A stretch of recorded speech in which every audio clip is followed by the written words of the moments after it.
Good morning. The time for convening has arrived. Senate will come to order. At this time, I will ask all unauthorized personnel to exit the chamber. Recognize the man from Noonan, Georgia. Thank you, Mr. President. Greetings and salutations from the city of Holmes. Mr. President, we got a great group of pages here today that are going to help us through our heavily debated day. Out of Jefferson, Georgia, we have Mackenzie Cartwright and Allie Newton. Out of Atlanta, we have Hal Birdsley. Out of the great city of Jackson, Georgia, we have Jackson Fritz. Out of Marietta, we have Elizabeth Hamilton and Annie Smith. Out of Decatur, we have Valeria Tiemann. Out of Williamson, Benjamin Venus. Out of Leesburg, we have Caroline Carberry and Serafina Whitaker Curtin. Y'all give these pages a big round of applause. Look forward to working with y'all today. Thank you for taking time out of school. I know that's a tough deal to do, but we appreciate your service to our state. Mr. President, did you get a badge from our forestry? You probably don't get those anymore, do you? Well, I got one, and I'm thankful for it. Mr. President, the journal has been read and found to be correct. All right, Senator. Yeah, it is Forestry Day today, isn't it? Well, thank you, Senator, and thank you, Pages, for being here. Glad to have you as always. Is there objection to dispensing of the reading of the journal? Chair hears none, and the reading of the journal is dispensed with. Is there objections to the confirmation of the journal? Chair hears none, and the journal is confirmed. All senators who have bills and resolutions to introduce, please bring them to the Secretary's desk at this time. First reading and references of Senate bills. Secretary? Senate Bill 127 by Senator Bearden of the 30th and others. A bill to be entitled an act to amend Title 13 of the Regulated Industries. Senate Bill 128 by Senator Estevez of the 35th and others. A bill to be entitled an act to amend Article 6. Education and Youth. Senate Bill 129 by Senator Albers of the 56th and others. A bill to be entitled an act to amend Part 1 of Article 2 of Chapter 5 of Title 48 of the Official Code of Georgia Annotated related to property tax exemptions. Finance. Senate Bill 130 by Senator Hodges of the 3rd and others. A bill to be entitled an act to amend Title 31 of the Official Code of Georgia Annotated related Health to and Human Services. Senate Bill 131 by Senator Hodges of the 3rd and others. A bill to be entitled an act to amend Chapter 10 of Title 49 of the Official Code of Georgia Annotated related to the Georgia Board of Health. Regulated Industries. Senate Bill 132 by Senator Strickland of the 42nd and others. A bill to be entitled an act to amend Part 2 of Article 6 of Chapter 7 of Title 17. Judiciary. Senate Bill 133 by Senator Davenport of the 17th and others. A bill to be entitled an act to amend Part 3 of Article 6 of Chapter 2 of Title 20 of the Official Code of Georgia Annotated related to Education and Youth. Senate Bill 134 by Senator Sims of the 12th and others. A bill to be entitled an act to amend Title 20 of the Official Code of Georgia Annotated. Education and Youth. Senate Bill 135 by Senator James of the 28th. The bill to be entitled an act to amend Article 1 of Chapter 3 of Title 12 of the Official Code of Georgia Annotated related to general provisions. Natural Resources. Senate Bill 136 by Senator James of the 28th and others. A bill to be entitled an act to amend Title 31 of the Official Code of Georgia Annotated related to health. Regulated Industries.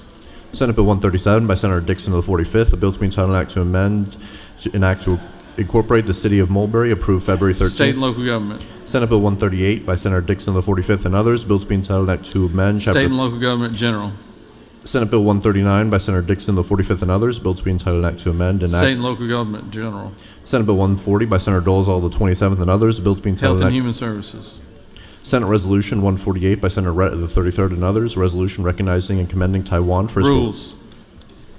Senate Resolution 167 by Senator Kemp of the 38th and others, a resolution proposing an amendment to the Constitution so as to repeal the recognition of marriage as only the union of man and woman to provide for related Judiciary. matters. Mr. President, that completes the order.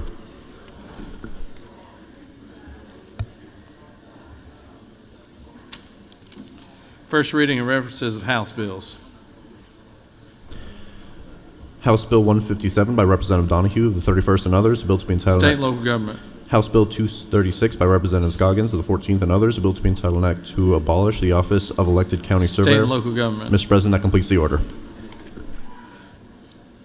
Secretary will read reports of standing committee.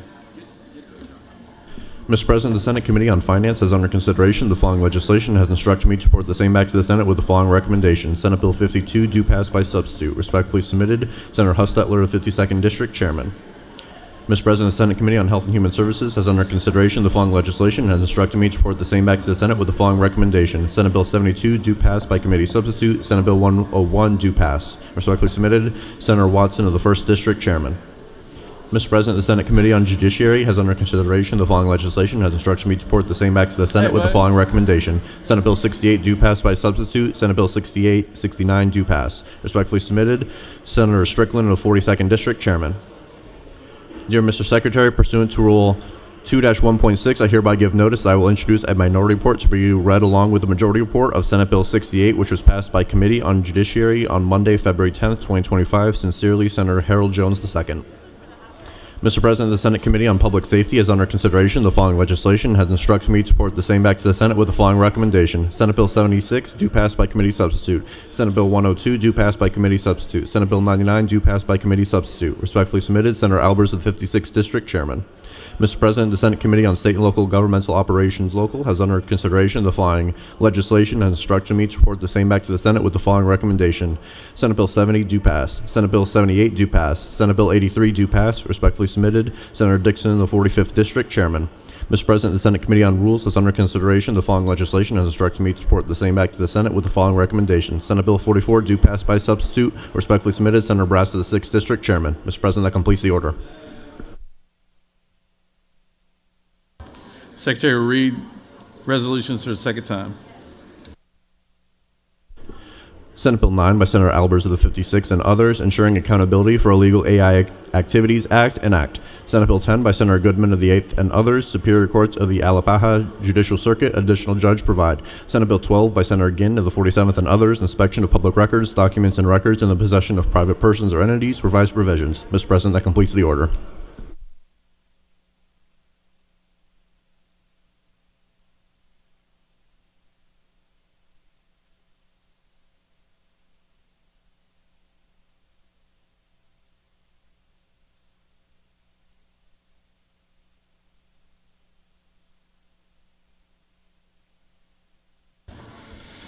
It is now time for the morning roll call. Are there any motions to excuse? Recognize senators from the 15th. Thank you, Mr. President. I ask unanimous consent to excuse the senator from the 10th, the 10th, and the 33rd. Without objection, the senator from the 10th and the 33rd are excused. Recognize senator from the 51st. Thank you, Mr. President. I ask for unanimous consent to excuse the great senator from the 8th, the Ag chairman. Without objection, the senator from the 8th is excused. Recognize senator from the 40th. Good morning, Mr. President. I ask for unanimous consent to excuse the senator from the 44th. Without objection, the senator from the 44th is excused. Recognize the senator from the 38th. Good morning, Mr. President. Ask for unanimous consent to excuse the senator from the 35th. 35th? Yes, sir. Without objection, the senator from the 35th is excused. Any other motions to excuse?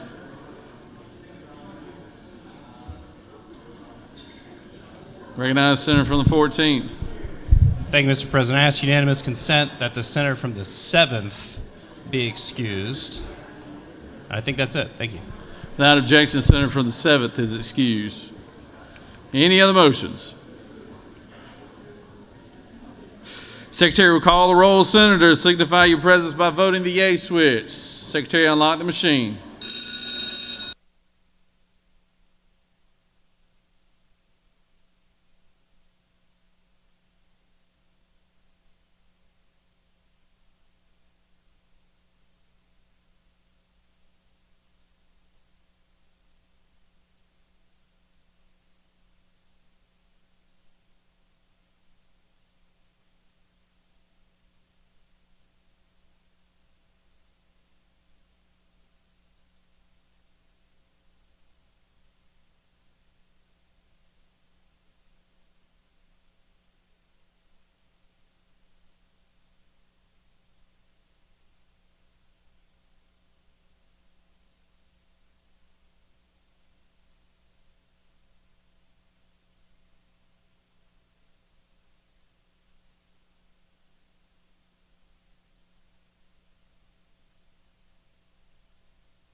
It is now time for a morning devotion. All senators, please take your seats and cease all conversation.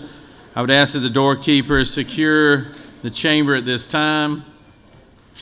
I'd like to recognize a good senator from the bird dog capital of the state, isn't it? He will lead us in our Pledge of Allegiance and introduce us to our chaplain of the day. Senator? Thank you, Mr. President. Good morning, colleagues. If you'll join me in the pledge of the United States flag. I pledge allegiance to the flag of the United States of America and to the republic for which it stands, one nation, under God, indivisible, with liberty and justice for all. And now the Georgia flag. Pledge allegiance to the Georgia flag, and the principles which it stands, wisdom, justice, moderation, and courage. Thank you, colleagues. Good morning. Happy Tuesday. I have a special guest today and a special friend. I want to introduce you to a young man who has made a difference in my community, a difference in my hometown, a difference in my family. My son and his family attend Believers Church in Sylvania, Georgia, and we have with us today Reverend Clint Williams. Clint's a native of Johnson City, Tennessee, but he has deep roots in Bibb County and Jones County. And so he's a Georgia boy. He spent his summers here, and then, God led him to Sylvania 25 years ago. He is a graduate of East Tennessee State University, has a marketing degree there. He also is a graduate of Oral Roberts University with a master's in Christian education. He is the senior pastor at Believers Church in Sylvania. In addition to his pastoring duties at Believers Church, he served on the city council, city of Sylvania. He also serves as chaplain for our local police department, our local EMS, and our local fire. He's joined here today by his wife, Melanie, of 25 years. He has two daughters who are with us today, Emma and Mabel. Please help me welcome Reverend Clint Williams.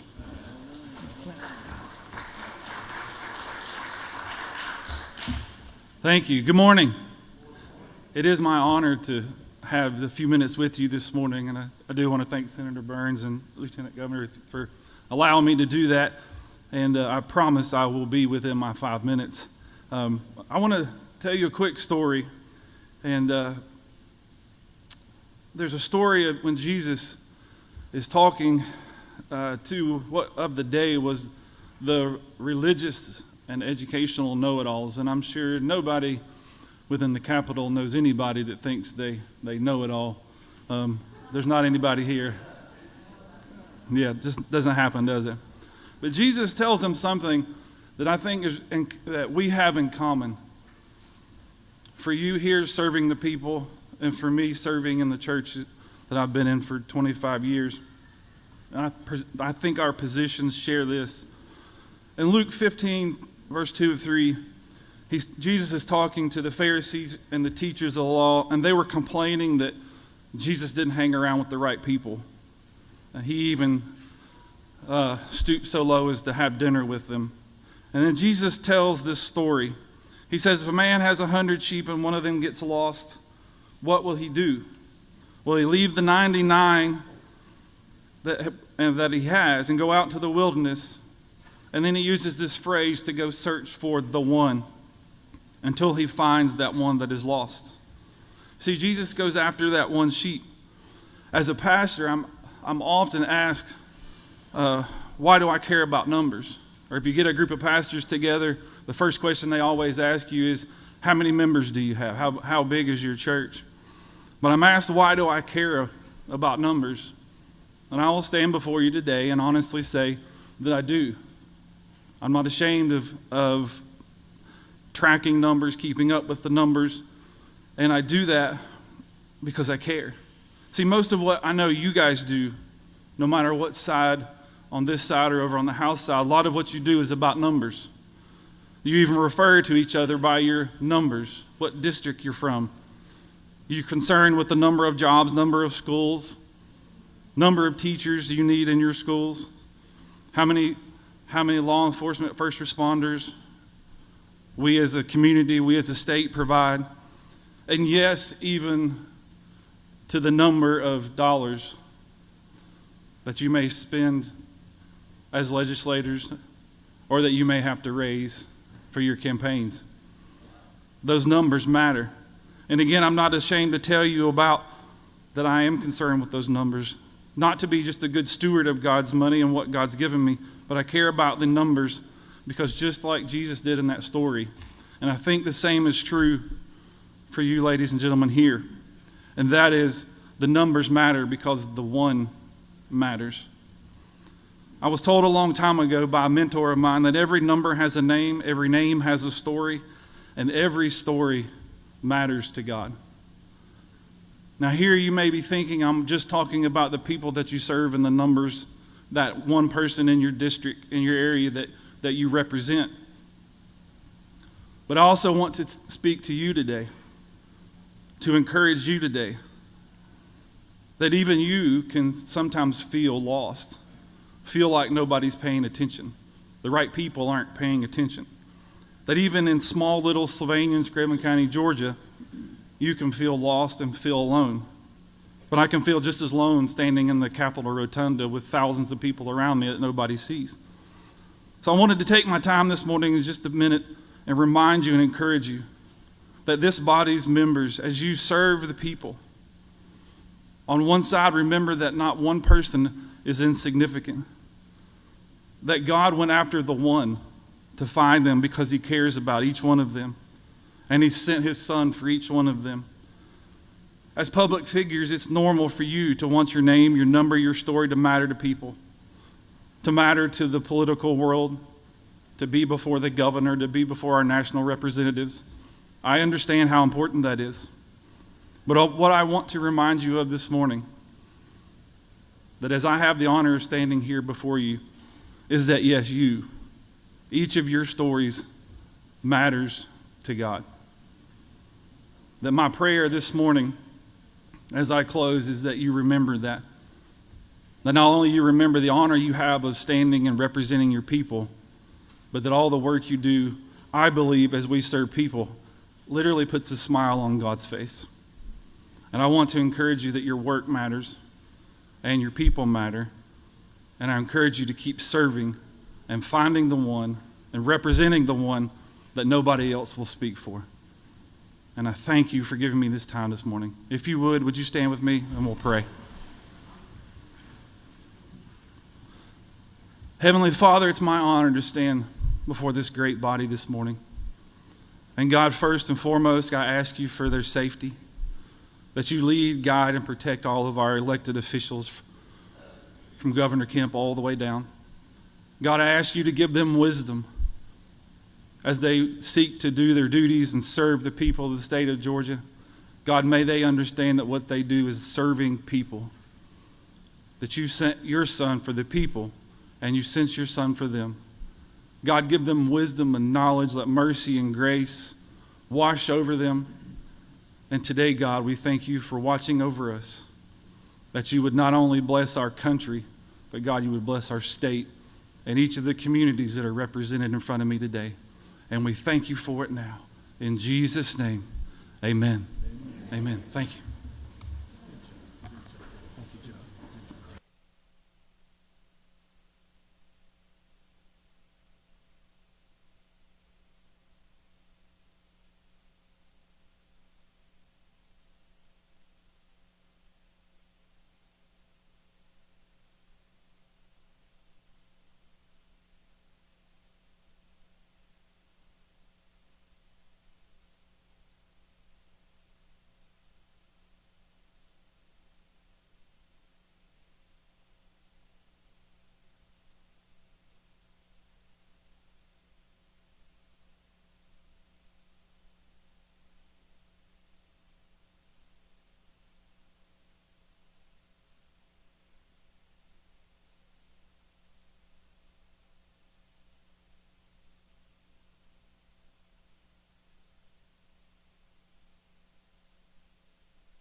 I could have everyone's attention, we always like to introduce our doctors of the day, and glad to have this young lady with us. And to introduce our doctor of the day, I will recognize the senator from the 41st to introduce our doctor of the day. Thank you, Mr. President. It's my great honor and privilege to introduce to you all, some of you already know her, but to introduce to many of you Dr. Anna Skold. Dr. Skold is a daughter of immigrants and a proud daughter of immigrants, and she works here in Georgia at Kaiser Permanente Medicine as the chief of palliative care for geriatrics here in Georgia. She also is an internist, is a board-certified internist, and works closely to create a team of folks who care well for some of the most fragile people that are in our hospitals. When she's not in the hospital working, she enjoys hiking and camping with her husband and her 2 children. And with that, it's my honor and privilege to introduce Dr. Anna Skold.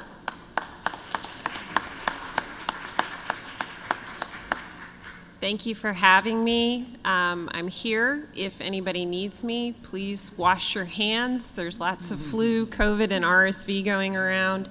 And just to put one more thing into what I'd love for everybody to talk about at some point is please make sure everybody has a healthcare agent, somebody who can advocate for you if you were sick or needed somebody to speak for you. All right, thank you. All righty, good job. Good job, Doc. Thank you.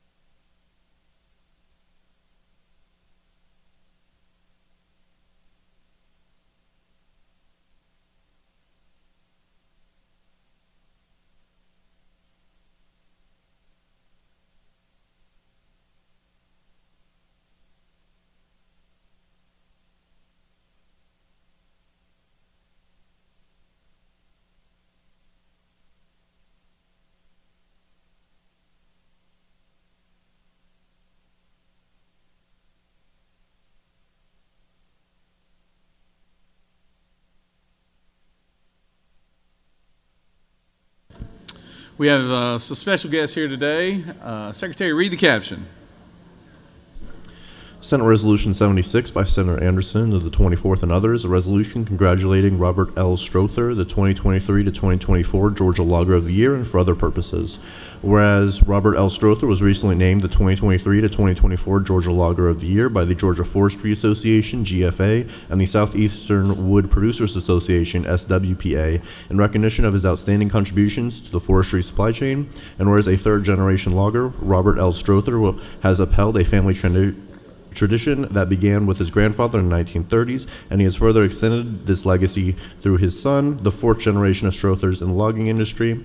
And whereas he currently leads the Strother Timber Company, and whereas as further testament to his dedication to the forestry community, he sponsors GFA's Northeast Georgia Regional Forestry Meeting, participates in local GFA and SWPA activities, and regularly hosts University of Georgia Warnell School of Forestry and Natural Resources students for tours of his harvesting operations. Now therefore be it resolved by the Senate that the members of this body congratulate Robert L. Strother upon being named the 2023 to 2024 Georgia Logger of the Year, and extend the most sincere best wishes for continued success. Mr. President, that completes the order. Is there objection to the adoption of the resolution? Chair hears none, and the resolution is adopted. I want to recognize the senator from the 24th to introduce our special guest. Thank you, Mr. President. It gives me great honor to present to you the Logger of the Year. He is a gentleman from Wilkes County, Washington, Georgia. He's in my district. 3 generations been in the logging industry. Everybody knows how important forestry is in the state of Georgia. I'm here to tell you that he's been elected amongst his peers to be the Logger of the Year, and also that he and all the other loggers understand what we just went through with Helene. He has helped a lot of farmers, a lot of track owners try to recoup what damaged timber they have had from Helene. But it gives me great honor to present to you the Log of the Year, Mr. Rob, Big Rob. Come on up here. Thank you. Give him a word. I want to appreciate y'all having me here today. It's an honor to be recognized at the Capitol today. A real big honor. Thank y'all. And before I mess up, he brought his other 2/3 with him too, Miss Jenny. She upgrades him tremendously. Yeah, thank you, Rob. Congratulations.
It is Farm Bureau Day today, and we always like all our partners from around the state to come down and tell us what's going on in their parts of the state and the world and everything. And we just greatly appreciate them. And I know Senator from the 8th has a resolution. Secretary, read the resolution. Senate Resolution 117 by Senator Goodman of the 8th and others, a resolution recognizing February 11th, 2025 as Georgia Farm Bureau Federation Day at the state capitol and for other purposes. Whereas the Georgia Farm Bureau Federation was formed in 1937 as a voice for production agriculture and legislative affairs, and whereas from its humble beginnings in northwest Georgia, the Georgia Farm Bureau Federation has grown to 158 county chapters with a current membership of more than 235,000, led by volunteer farmer members, and whereas the Georgia Farm Bureau Federation now operates companies that provide services to its members in areas that include insurance, advocacy, and banking. Now therefore be it resolved by the Senate, the members of this body recognize February 11th, 2025 as Georgia Farm Bureau Federation Day at the state capitol. Mr. President, that completes the order. Is there objections to the adoption of the resolution? Chair hears none, and the resolution is adopted. It's good to see our good friend Tom McCall once again leading Georgia Farm Bureau in another outstanding year and all the different endeavors that they're involved with. We appreciate Tom's leadership and his team that he's assembled around him. To speak to the resolution, recognize the senator from the 8th, the Ag Commission Chairman. Appreciate the promotion, Mr. President. Well, it's Farm Bureau Day at the Capitol, and I'm proud to be here to introduce some great friends of mine. Tom McCall, who of course was formerly the House Ag Chairman, has been a mentor to me for a long time and a great friend. He's my fraternity brother as well. And also Daniel Johnson, who's first Vice President, who is my constituent and has been my friend long before I was ever involved in the legislature. So if y'all see him, tell him I'm working hard. 235,000 members across the state, Farm Bureau is, and you add, that's family, so you're talking about probably well over 1 million people. Great organization. I'm past president of my county Farm Bureau. I missed a meeting one time, and when I came back, they voted me as president. I tried not to miss a meeting again, Mr. Tom, but at any rate, glad you're here. Thankful for what you do for our industry. Thank you for all the advocacy work you do on behalf of this state's farm families. And Mr. Tom, I'm going to turn it over to you. Well, thank you, Mr. Chairman. Thank you all. Thank you to all these chairmen up here with us. Daniel Johnson is South Georgia Vice President. Mr. Ralph Caldwell from over in Heard County is your Middle Georgia Vice President. We have members in each and every one of y'all's district. We have 158 county offices statewide and around 200 and, like Russ said, 35,000 member families. So I tell everybody that worries about a vote, that rolled into close to 750,000 votes at some point. But thank y'all for what you do for the largest industry in the state, which is agriculture. Also, y'all have members here today. We have about 600 people. I'm on behalf of them inviting y'all to lunch down at the depot. If you want to come, you have people there from wherever you from. But again, thank y'all for what you do on behalf of agriculture. Thank you on behalf of what you do for farmers. There's a little hurricane bill coming to y'all with some funding. Our people down southeast Georgia were devastated. Our insurance company has taken care of what we're supposed to down there. But any help y'all can give to those farmers that lost everything, we appreciate it. So thank y'all again for what you do. Good to see you. And again, come eat lunch. Thank you.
Are there any unanimous consents? Does anyone wish to rise on a point of personal privilege? Recognize the senator from the 12th for a point of personal privilege. She must be stepped off the line, so. Is the senator from the 43rd, would you like to be recognized? Senator from the 43rd, the floor is yours.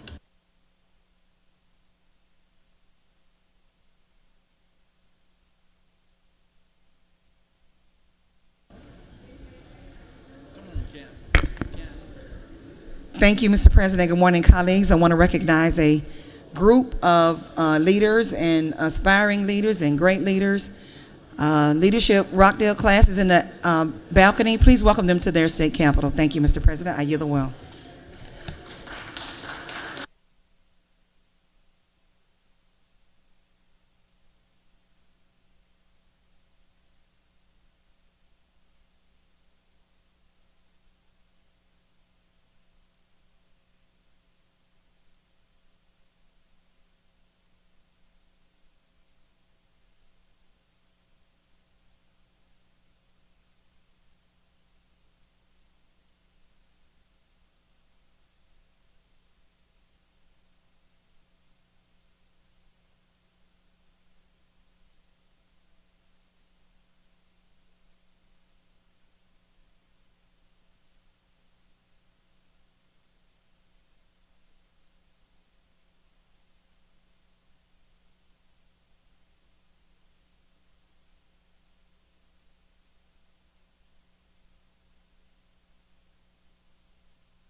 Recognize the senator from the 12th for a point of personal privilege.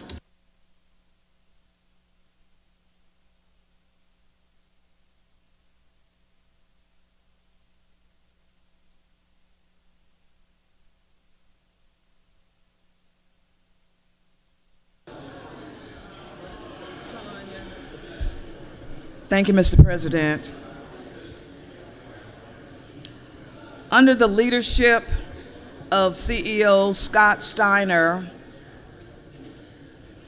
Phoebe Putney Health Systems is the largest employer in Southwest Georgia and is one of the state's leading providers of comprehensive medical care, ensuring the people of Southwest Georgia have access to advanced care close to home. On January 15th, 2025, Phoebe opened its new trauma and critical care tower.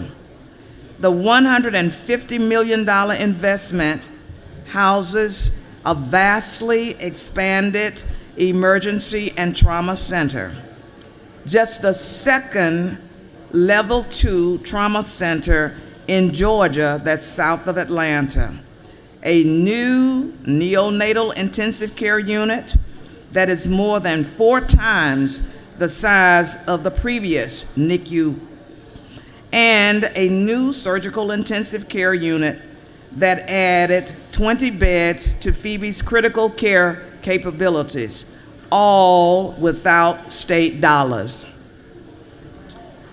Phoebe has also become a state, regional, and national leader in healthcare workforce development. In August of 2024, the Phoebe Living and Learning Community opened on Phoebe's main campus. This bold and innovative partnership with Albany Technical College serves as the new home of the college's nursing, practical nursing, nurse aid, and phlebotomy programs, and includes 80 apartments for students so they can live where they learn and train. Phoebe's investments will help Albany Technical College quadruple its number of nurse graduates, addressing the nursing shortages that are found in our economy in Southwest Georgia. Today, we honor and recognize CEO Scott Steiner for his important contributions, his leadership to the health and well-being of the people of Southwest Georgia, the vital role he plays in the region's economic development, and commitment to the Phoebe Way, which is a pledge to make every life they touch better by putting safety first, offering superior service, and providing exceptional care to everyone and every day. And if our CEO is in the balcony, I would like for him to stand. And if not, wherever you are in this building, Scott, because I know you're here today, thank you so very much for your leadership. Thank you. And thank you, Mr. President. I yield the well.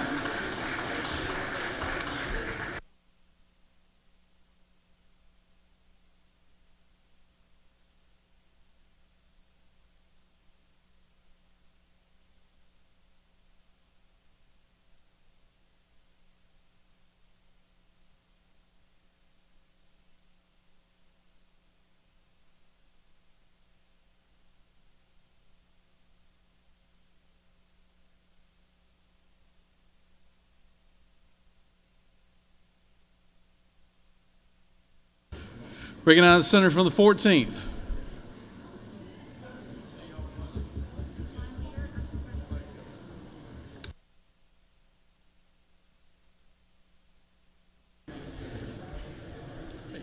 I'm great. I'm great. Good morning, colleagues. I am the senator from the 14th, and this is Trump Morning News. Trump Morning News, your number one leader in Trump news entertainment, keeping you apprised of the health of your democracy. Today in Trump Morning News, we are coming off of a week of federal court orders from around the country in which the new administration's priorities have clashed head-on with federal statutes and other sources of constitutional authority. No fewer than 5 federal courts across the country have put a temporary stay on some of President Trump's core agenda. That includes getting rid of birthright citizenship, which is a constitutional guarantee under the 14th Amendment to the U.S. Constitution, a reduction in National Institutes of Health funding to universities and researchers across the country, putting all USAID workers on leave, a buyout for federal workers, which was an offer that they should leave now so that they get paid through September, and letting Elon Musk and his crack team of teenagers get sensitive Treasury records at the U.S. Treasury Department that include the entire country's social security numbers. Most recently, January 31st, a Rhode Island federal court issued a temporary stay of Trump's sweeping federal freeze. Yesterday, on Monday, that same federal court in Rhode Island re-upped its order saying that the government was illegally continuing to freeze funds in contravention of the January 31st order. To repeat, that means that the federal court's order was not being followed over a week later, and the court considered criminal sanctions. Of course, it violates the Impoundment Act, which we've discussed before, that you must ask Congress to change appropriations of funds. In response to these court rulings, there are several reactions from the Trump administration. Stephen Miller referred to a lone unelected judge in Rhode Island making decisions on behalf of the entire executive. Vance, the vice president, referred to how some actions by judges are illegal and that, quote, judges aren't allowed to control the executive's legitimate power. And Elon Musk, who has changed his X profile to the name Harry Bowles, commented that democracy in America is being destroyed by judicial coup and that activist judges are not real judges.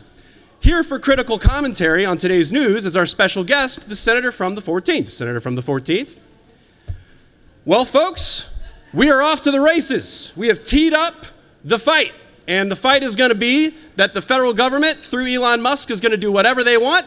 And federal judges are going to say, no, you can't do that, that's illegal. And what do you think is going to happen next? Ask yourself where this goes. This goes to the Supreme Court. The Supreme Court is probably going to side with all the federal judges who say that everything that's happening is illegal.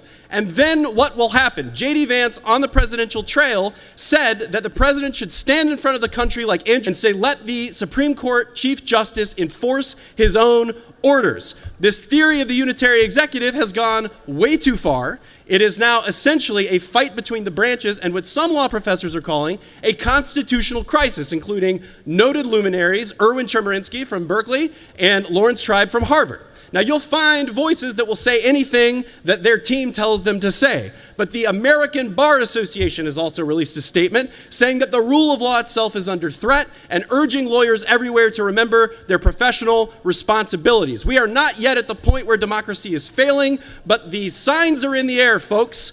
All of us, not just members of the bar, are aware of it. But let me tell you something. I understand that democracy doesn't always poll so well. And today's Farm Bureau Day at the Capitol. So let's talk about Georgia and let's talk about USAID.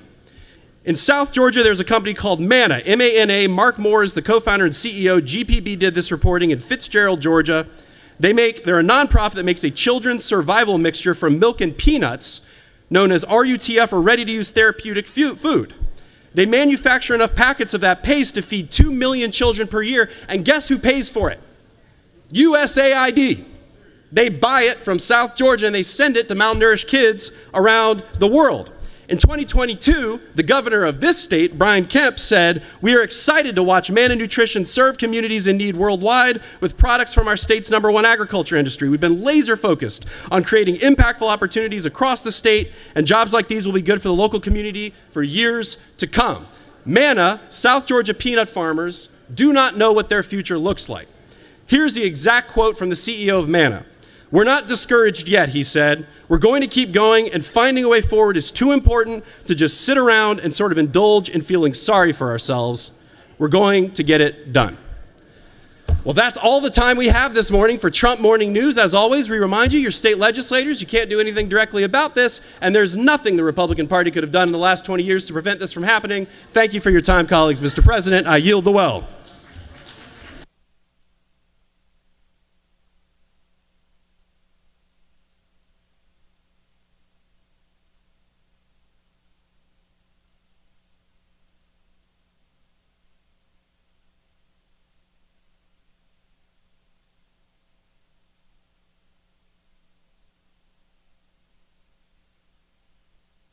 Senator, I'm sorry I missed your ending, but I missed the ending. I'm sorry I missed that. Oh, okay, all right. You and I, after this is over with, we're going down to CNN. We're gonna get you a spot on CNN. You're much better than any of those guys I got on TV right now. I recognize the senator from the 39th.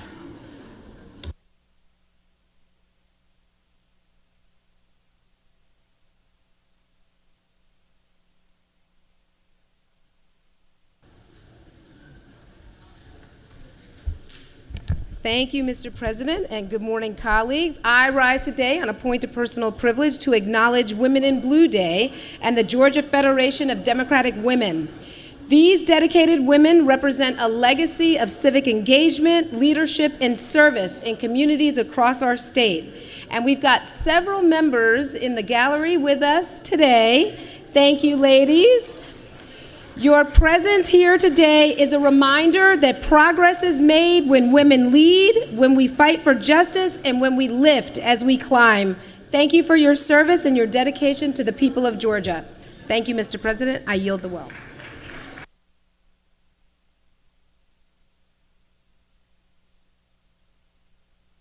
Recognize the senator from the 34th for a point of personal privilege. Good morning, Mr. President. Good morning, colleagues. I would like to do a personal privilege to the Fed Chamber of Commerce Leadership Fed Program Government Day of Class 2025. And we have them in the chambers today. If you could stand and be recognized. Thank you all for your dedication to the Fayetteville. Thank you all. I yield the well. Recognize the senator from the 20th.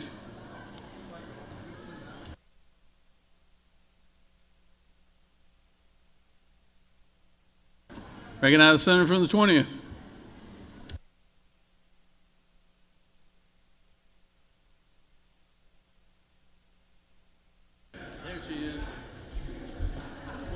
Thank you, Mr. President. Caught me napping back there.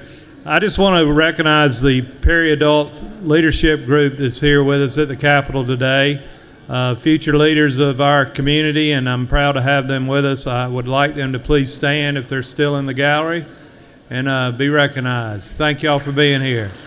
Have a great day.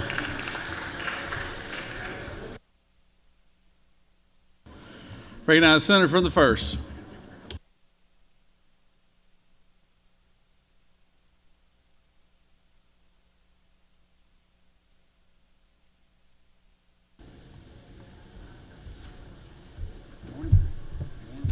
Good morning, Mr. President. You know, Referring to CNN and the senator from the 14th, don't we often say that democracy is messy? Got an amen on that one. Amen. So from a perspective of why I'm here today is to discuss the Senior Week at the Capitol. That's February 10th through the 14th, and Senior Day is February 11th. So the Georgia Council on Aging was created in 1977 by this legislature, serve as an advisory capacity on aging issues to the Governor, General Assembly, Department of Human Services, and all other state agencies. COAG, which is a coalition of advocates for Georgia's elderly, is also a part of the Georgia Council on Aging. According to the U.S. Census Bureau, 15% of Georgia's population is 65 and above, and that number continues to grow, and it's estimated that by 2030, 20% of Georgia's population will be over 60. In my practice as primary care, I see mostly geriatric patients, and I certainly appreciate these numbers and the growing population that we have. So each year, through the governor's proclamation and messages like this, we honor our seniors and thank them for what they have contributed and continue to contribute to the vitality of our state. Thank you.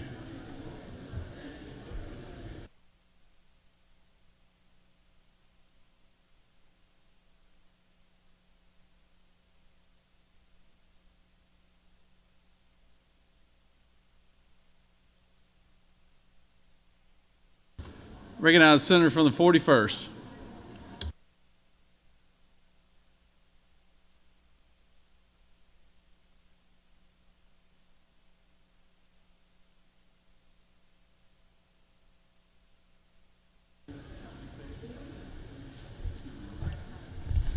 Thank you, Mr. President. Every February, we celebrate Black History Month to honor the contributions and legacy of African Americans in the United States, and especially here in Georgia. But as we travel through this month, I thought it was important not only to acknowledge the people who have transformed Georgia's history, but also the places long forgotten that are symbols of Black history around our state. One of the places that I want to acknowledge today is Camp Gordon, located about 12 miles northeast of Atlanta, and it's now the site of the DeKalb Peachtree Airport. Camp Gordon was a summer training camp that transformed overnight into a full-scale military installation used during World War I and World War II in Georgia. It also happened to be one of the very first camps in the country that opened its doors to Black troops. As World War I broke out, the U.S. Army was still segregated, and Black soldiers were prohibited from serving alongside their white counterparts, and they were usually made to train in separate facilities from their white troops.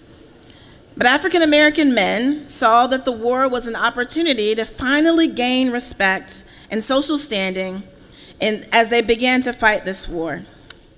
Unfortunately, racism and prejudice and discrimination, it ran rampant across the country. But Camp Gordon was this tiny little step towards proving that Black and white men could exist together without friction. Today, I honor those 9,000 soldiers out of approximately 400,000 American soldiers, African American soldiers who served in World War I. I honor those 9,000 that were sent to Camp Gordon for training alongside their white counterparts. Even though they faced segregation within the walls, they got their foot in the door, and they became a part of history, a history of small but vastly far-reaching change that helped lead us to desegregation. Places like Camp Gordon are all around us, and they remind us of our past, that though change comes ever so slowly, change does come. It comes in every tiny step that we take to resist injustice. It comes in every form seemingly insignificant, like acts of opening the gates to Black soldiers in the face of unbelievable opposition. With that, Mr. President, I yield the well.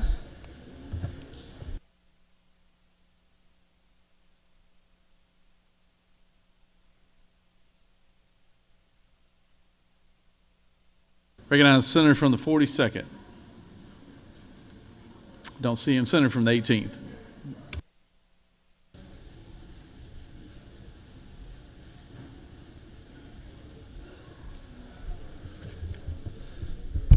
Good morning, colleagues. It's great to see everybody and those that are in the gallery with us. You know, if like me, you noticed the Capitol had a nice, fresh, kind of extra smell as you came in today, a little different than what you usually walk in the morning. And I don't know about you, but it smelled to me like the smell of fresh-cut Georgia pine. And that comes to us via hard-working Georgians. Can only mean one thing. It's Forestry Day at the Capitol, and if you'll look on your desk, you should see a nice gift from the Georgia Forestry folks. You'll see a wooden badge on the table on the desk in front of you, as well as a nice coaster. You know, I'm honored this morning to recognize the men and women across our forestry industry and across this great state of ours. With roughly 22 million acres of commercially available private timberland and over 140,000 jobs in the forestry industry, you don't have to look far to understand why Georgia is number one in the forestry industry for our whole nation. Like I said, you've got a nice little gift from them, so join me in recognizing these incredible men and women, and they want to extend a personal invitation to you to come see them at the Freight Depot this afternoon at 5 o'clock. Mr. President, I've got one other announcement, and that is that the State Bar of Georgia's YLD Leadership Academy. Do we have any of those folks in the gallery? I know that they may be trying to make their way to the chamber, but there's 30 young lawyers that are crawling around the Capitol that came here today from across the state. They're engaged in a learning process and classes that involve 6 sessions during the course of the year. They tour the state to learn more about service, learn more about leadership, and learn more about a lawyer's community involvement and how they can improve their community. So I'm going to thank them and honor them today for their service and for what they will do in the future. And lastly, on a personal note, that group is led by somebody dear to me, James Banter. Y'all have met James before, but James is a very close friend and one of my law partners from our firm in Macon. So welcome to James and all the YLD Leadership Academy folks that are here at the Capitol. With that, Mr. President, thanks. I yield the will.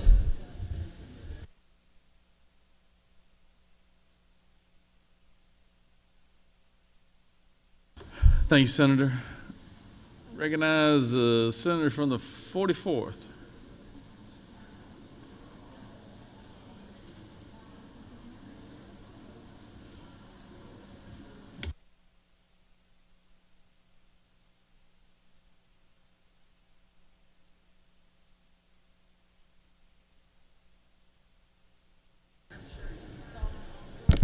Thank you, Mr. President. Good morning, colleagues. I rise today to talk about something that affects all of us and everyone that we represent, which is our financial health and security. Recently, Trump administration official, OPM head Russell Vought, is moving ahead to shut down the Consumer Financial Protection Bureau, or CFPB. This move is being framed as an effort to limit government overreach, but in reality, it is a direct attack on regular Americans while giving even more power to the wealthy elite, big banks, and corporations. I want to walk through a little bit of history. CFPB was created to protect Americans from financial predators and fraudsters after 2008, when we experienced the worst financial crisis since the Great Depression. Big banks and Wall Street firms, with too little oversight, engaged in reckless behavior, issuing risky subprime mortgages, creating complex financial products that few understood, and putting profit ahead of responsibility. What was the result? The housing market collapsed. The stock market plunged, and millions of Americans lost their homes, their jobs, and their life savings. While working Americans suffered, the federal government rushed in, not to save struggling families, but to bail out the very banks that caused the crisis. The government poured $800 billion into Wall Street, while ordinary people were left to pick up the pieces. From 2007 to 2010, the median wealth of American families plummeted nearly 40%, wiping out years and decades of economic progress for regular Americans. Home ownership rates, a key source of middle-class wealth, collapsed, and many families were pushed into foreclosure. The average American family did not recover its pre-2008 wealth levels until 2020, more than a decade later. In stark contrast to that pain felt by the average American, let's look at what happened on Wall Street. The stock market rebounded quickly. By 2013, corporate profits were soaring again. And by 2021, the richest 10% of Americans who own 89% of US stocks had seen their wealth explode. But nearly half of Americans don't own any stocks, so they saw no benefit from that. In the wake of that disaster, where regular Americans were pillaged and big banks were bailed out, Elizabeth Warren led the establishment of the CFPB to ensure that banks, lenders, and credit card companies couldn't take advantage of consumers again. Since then, CFPB has returned $20 billion to the government. It has returned $20 billion to the government from people engaging in illegal practices like predatory lending, hidden fees, and financial scams. It protects regular Americans, not corporate profits. But now, Vogt and his allies want to dismantle it, claiming it's unnecessary. But who benefits from shutting it down? Not working families, who will be more vulnerable to financial scams and abusive practices. Not small businesses, who rely on fair lending practices. Not even the government, which now won't be able to collect additional billions back to the taxpayers.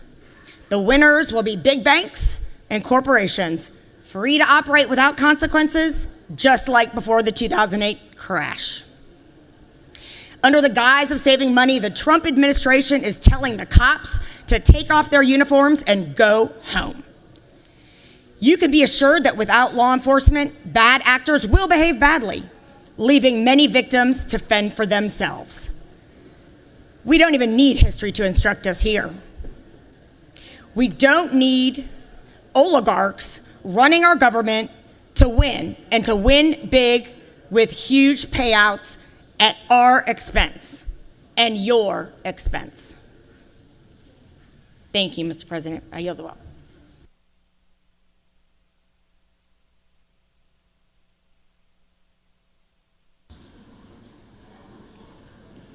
A senator from the 42nd has his light on, but I hadn't seen him in the chamber, so.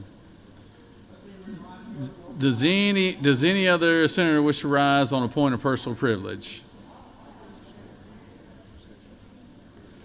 You have before you a consent calendar of privileged resolutions. Does any senator wish to remove a resolution from the consent calendar? Is there objection to the adoption of the resolution on the consent calendar? Chair hears none. The resolution on the consent calendars is adopted. Are there any motions to withdraw or commit?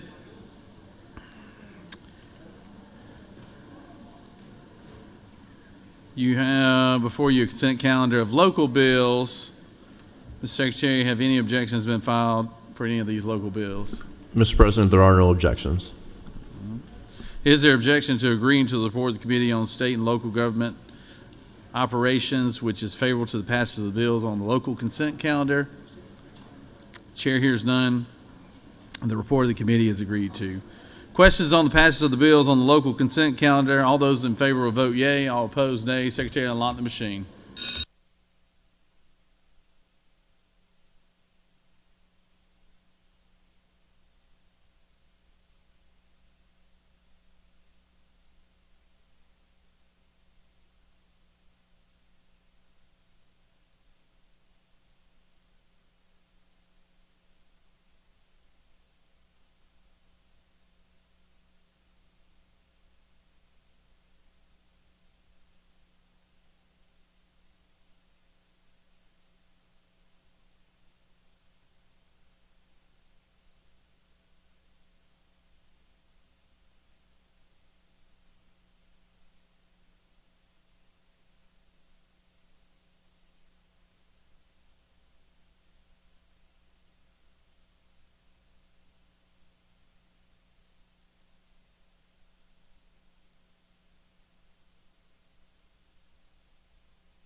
All on the passage of the consent calendar, yeas are 49, the nays are 0.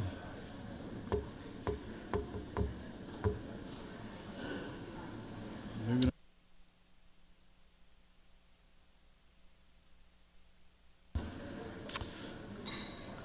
These bills, having received the requisite constitutional majority, therefore pass.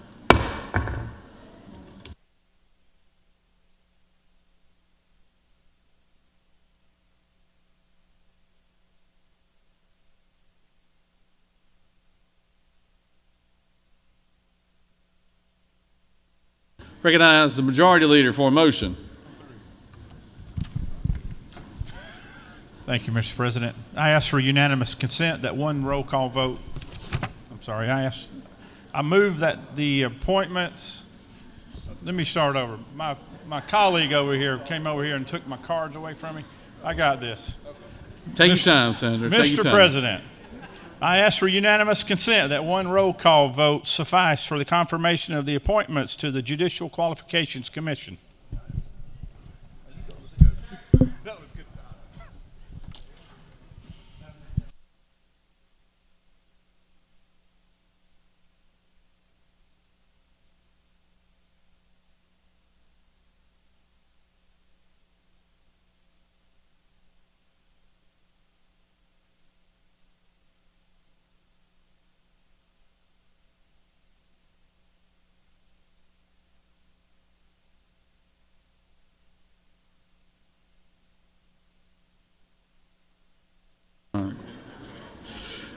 It is now time to consider the confirmation of the appointments.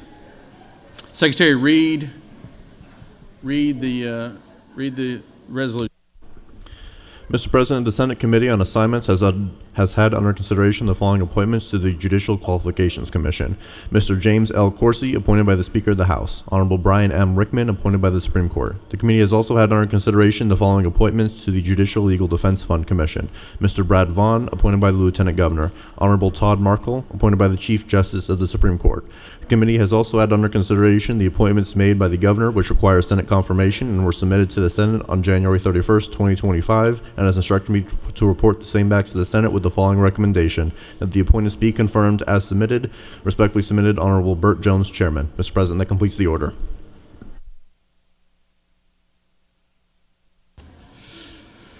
All right, the majority leader has moved that instead of voting on these individually, that we vote on them as a block. The senator from the 53rd has objected to that motion. So, Senator Majority Leader, would you like to speak to your motion? Senator from the 53rd, would you like to speak to your motion? Floor is yours.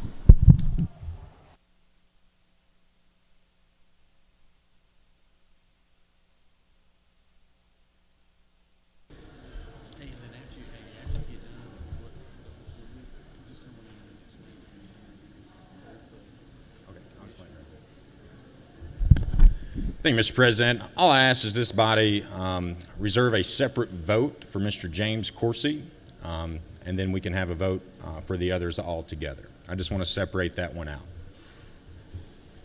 Is there any questions? I'm happy to answer. You have no questions, Senator.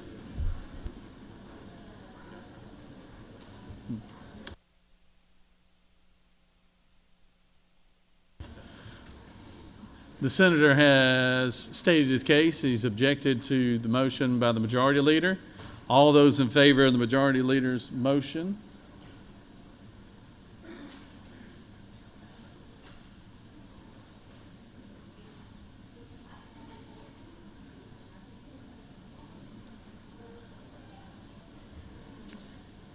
Ready?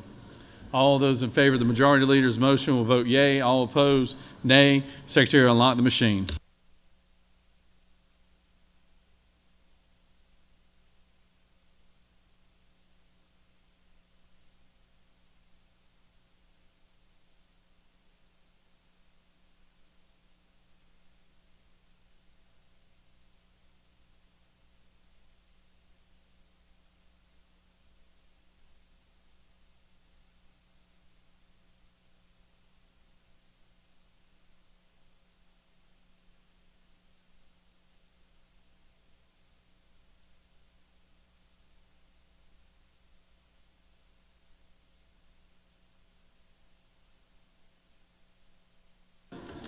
Senator from the 53rd, for what purpose do you rise? Thank you, Mr. President. I just want to make a motion that we separate Mr. James Coursey from the vote.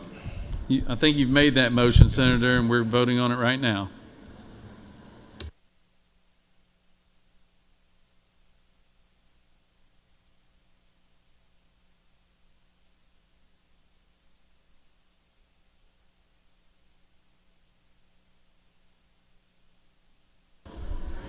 On the motion, the yeas are 46 and the nays are 5, and this motion has prevailed.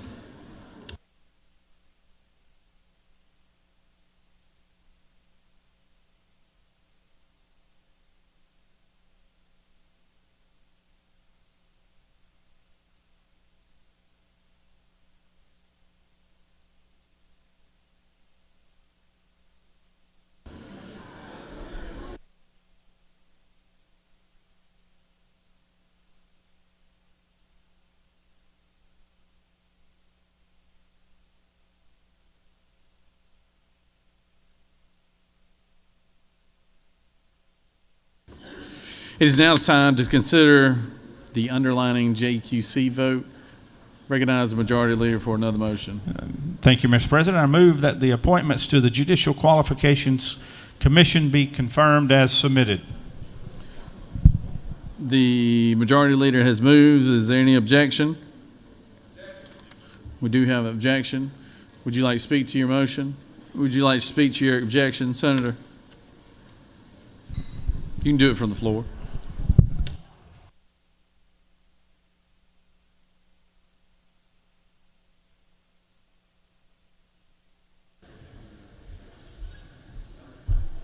Mr. President, I have no intention of wasting the Senate's time. I just want to make a separate vote on James Coursey. That's all. Senators yielded well. The majority leader has moved. There is objection, so now the vote here will be on the majority leader's motion. All those in favor of the majority leader's motion, vote yea. All opposed, nay. Secretary, unlock the machine.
On the confirmation of the appointments of Mr. James Coursey and the Honorable Brian M. Rickman to the Judicial Qualifications Commissions, the yeas are 51, the nays are 1.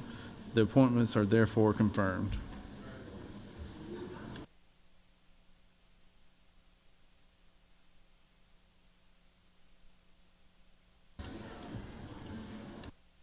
Recognize the majority leader for another motion. Thank you, Mr. President. I ask for unanimous consent that one roll call vote suffice for the confirmation of the appointments to the Judicial Legal Defense Fund Commission. The majority leader has moved that we have one roll call vote.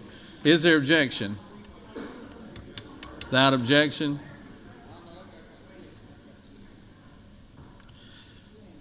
We do have somebody on there, Senator. You're right.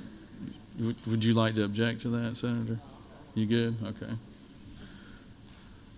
Recognize the Senator from the 14th. What purpose do you rise? Parliamentary inquiry, Mr. President. State your inquiry. Mr. President, I'm just curious, is there any member of your staff that wants a picture of a recorded vote that would require us to put a roll call vote up on the board for maybe his office? Or I think, as much as a lot of you guys come in there to ask him questions, I think he would like to know who his friends and foes are here. Well, it's much easier to hang up a picture, Mr. President, I think, than it is a video of a unanimous consent. So, thank you, Mr. President. Without objection. We'll do one roll call vote. All those in favor of the majority leader's motion,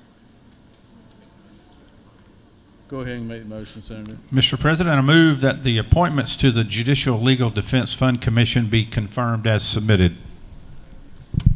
Majority leader has moved. Any objection? Without objection, they are confirmed. But we will take the roll call vote. All those in favor of the motion, vote yea. All opposed, nay. Secretary, unlock the machine.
On the confirmation of, in particular, Mr. Brad Vaughn, the yeas are 52, the nays are 0, and he is confirmed.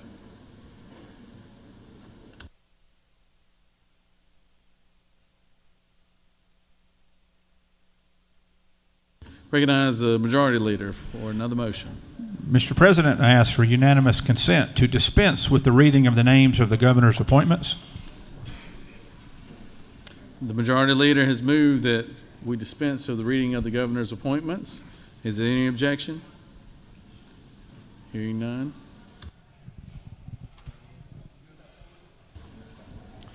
Mr. President, I ask for unanimous consent that one roll call vote suffice for the confirmation of the governor's appointments. Is there objection? Without objection, all those in favor of one more. Mr. President, I move that the governor's appointments be confirmed as submitted. The majority leader has moved. All those in favor will vote yea. All opposed, nay. Secretary, unlock the machine.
On the confirmation of the governor's appointees, the yeas are 47, the nays are 2, and the governor's appointments are therefore confirmed.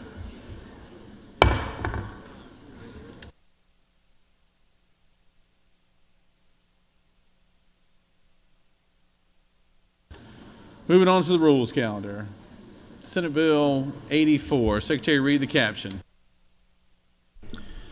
Senate Bill 84 by Senator Albers of the 56 and others, a bill to be entitled an act to amend Code Section 40-2-86 of the Official Code of Georgia annotated related to special license plates promoting or supporting certain worthy agencies, funds, and or nonpartisan corporations with proceeds dispersed to general fund and the agency fund or nonprofit corporation so as to establish a specialty license plate honoring the Shepherd Center, to establish a specialty license plate benefiting the Georgia Transplant Foundation, to provide for related matters, to provide for an effective date, to provide for compliance with constitutional requirements, to repeal conflicting laws, and for other purposes.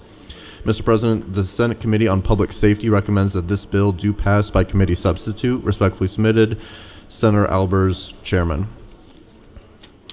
Mr. President, the Senate Committee on Public Safety offers the following substitute to Senate Bill 84, a bill to be entitled an act to amend Code Section 40-2-86 of the Official Code of Georgia annotated related to special license plates promoting or supporting certain worthy agencies, funds, or nonprofit corporations with proceeds dispersed to the general fund and the agency, fund, or nonprofit corporation so as to establish a specialty license plate honoring the Shepherd Center, to establish a specialty license plate benefiting the Georgia Transplant Foundation, to provide for related matters, to provide for effective dates, and for other purposes.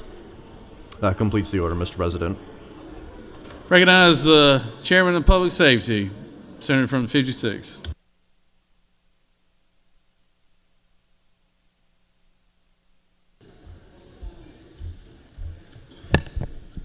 Thank you, Mr. President. Senate Bill 84 will provide great value to two tremendous organizations in this state, creating specialty license plates for the Shepherd Center and Georgia Transplant Foundation. The Shepherd Center, which is a real treasure, was founded in Atlanta on August 18, 1975, with 152 beds and growing. They're going to celebrate their 50th anniversary this summer. They treat over 800 inpatient and 8,000 outpatient annually, treating spinal cord injuries, brain injuries, stroke, MS, chronic pain, and other neuromuscular conditions. They are nationally ranked in the top 10 for an injury hospital, and they are treating patients from every single county in the state of Georgia. They provide complimentary on-campus family housing for those that live more than 60 miles away. The Shepherd Center is a non-for-profit hospital, and the proceeds generated from this license plate will further benefit their mission to restore hope, independence, dignity for those who experience temporary or permanent disability by injury or disease. Next is a Donate Life license plate to benefit the Georgia Transplant Foundation, founded in 1992 by Tommy Smith, a veteran of the Vietnam War who needed a kidney transplant. The foundation is a non-for-profit organization, provides emotional, financial, and educational assistance for those awaiting a transplant or going through the transplant process. Annually, they donate $2.4 million in financial assistance, including but not limited to emergency services, medication, pre-transplant, and insurance assistance. Over 21,000 individuals have been helped, with over 2,000 receiving assistance each and every year. It's important to note that this costs the state no money at all. The additional dollars collected over and above will go to these two respective foundations. As many of you know, the Georgia Transplant Foundation is very important to me and my family, as a few years ago when I donated a kidney to my son, Will. So today, while a license plate bill might not seem like the most important thing that happens, it's an opportunity for us to support two great organizations, and the exposure will have more people be aware of being an organ donor, know what it's like to be an organ recipient, and those who might struggle and need assistance from the Shepherd Center. Mr. President, if there are no questions, I will yield the well. You do have a question? Is that a question, Senator? You wish to speak in the well? You have a question? I have a question. Senator, do you yield? I yield.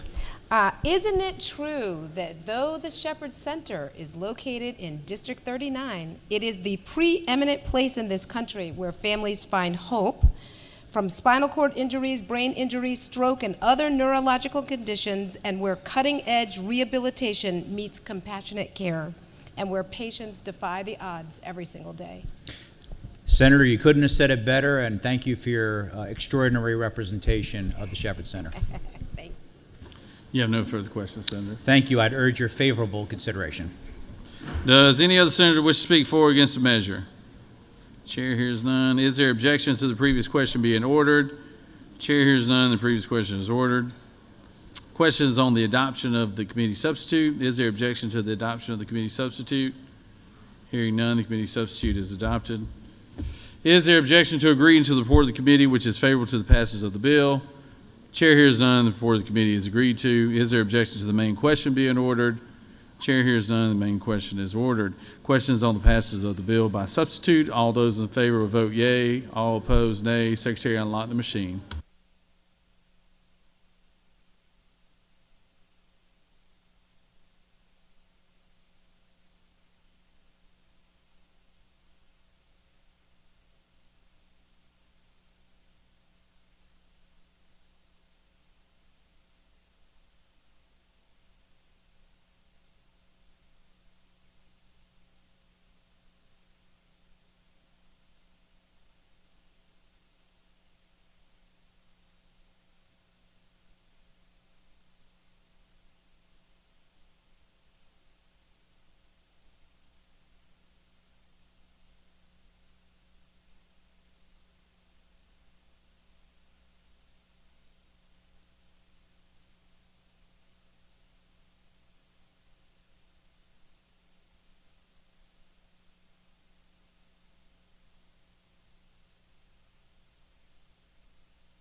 On the passage of the bill, the yeas are 52, the nays are 0. This bill, having received requisite constitutional majority, is therefore passed by substitute. Good job, Senator. I don't think you can put a value on what the Shepherd Center means to the city and this state. The work they do is really remarkable, and we're proud to have them right here in Atlanta, Georgia. So thank you for doing that, Senator. Appreciate your good work on that. Moving on to Senate Bill 39. Secretary, read the caption. Senate Bill 39 by Senator Tillery, the 19th, and others, a bill to be entitled an act to amend Chapter 18 of Title 45, Chapter 4 of Title 49, and Chapter 1 of Title 50 of the Official Code of Georgia Annotated, related to employees' insurance and benefits plans, public assistance, and general provisions relative to state government, respectively, so as to prohibit coverage of expenses for gender-affirming care under the state health benefit plan or with any state funds, to provide for definitions, to provide for limited exceptions, to provide state healthcare facilities and healthcare providers employed by the state from providing gender-affirming care, to provide for related matters, to provide for legislative findings, to provide for an effective date, to repeal conflicting laws, and for other purposes. Mr. President, the Senate Committee on Insurance and Labor recommends that this bill do pass by substitute. Respectfully submitted, Senator Walker, Chairman.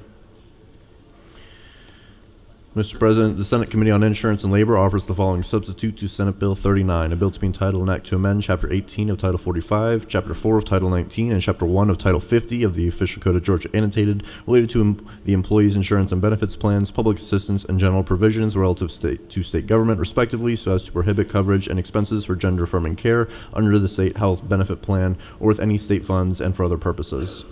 Mr. President, the minority report to Senate Bill 39 has been attached.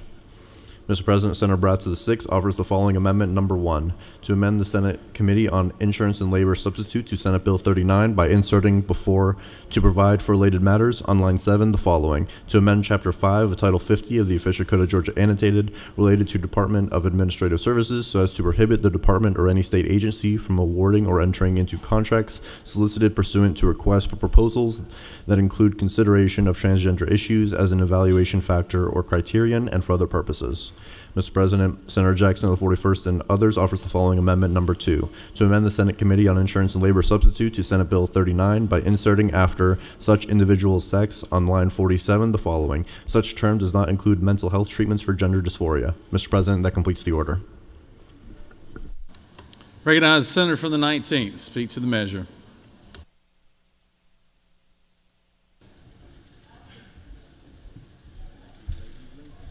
Thank you, Mr. President. Members of the Senate, Senate Bill 39 is 5 pages long, which may seem, I guess it's not the longest bill we've had this session. It won't be the longest bill, but it's actually a lot more simple than that to explain. Senate Bill 39, in no uncertain terms, makes clear that you cannot use state taxpayer dollars in any form for transgender surgeries. That is the simplicity of it. That is the complexity of it. That is the entire bill. If there are any questions, I'd be happy to take them. You do have a couple questions, Senator. Recognize the Senator from the 2nd. Thank you, Mr. President. Does the Senator yield? Certainly. Senator, I just have a simple question. Would this set a precedent for the General Assembly to find other issues or other diseases that they wish not to pay for example? Would it then be under the purview of the General Assembly to say the majority decided they don't like asthma, that we would pass a bill that would restrict the state health benefit plan from paying for asthma-related treatments and medications? Is that the precedent this bill sets, Senator?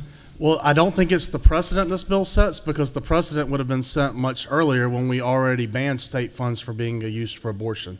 It also has already been set with the fact that we don't allow the state health benefit plan to pay in the past for bariatric surgeries.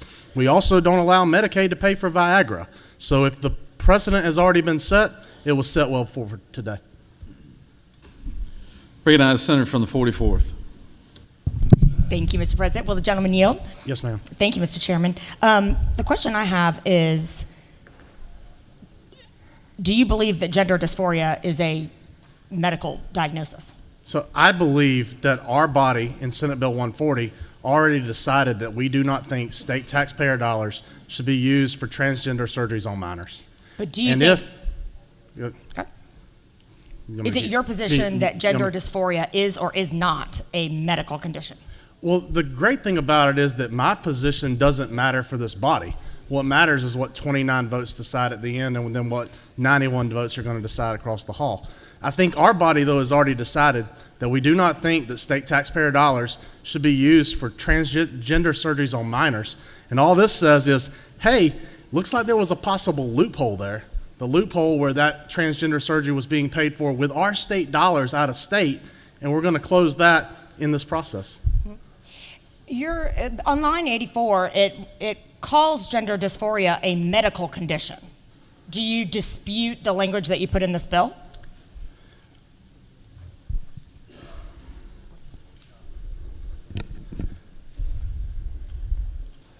Let's read all of line 80. Let's go before line 84. The board shall adopt rules and regulations regarding the exclusions and expenses for gender affirming care, which shall contain limited exceptions for. And the limited exception you said there is treatments for medical conditions other than gender dysphoria.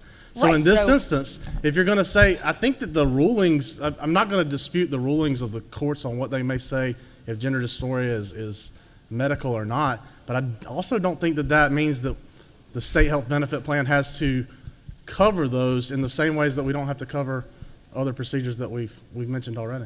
Okay, I understand what you're saying. If you'll yield for two more questions. So essentially, you're conceding that courts have said that gender dysphoria is a medical condition, and in fact, that is the language on line 84.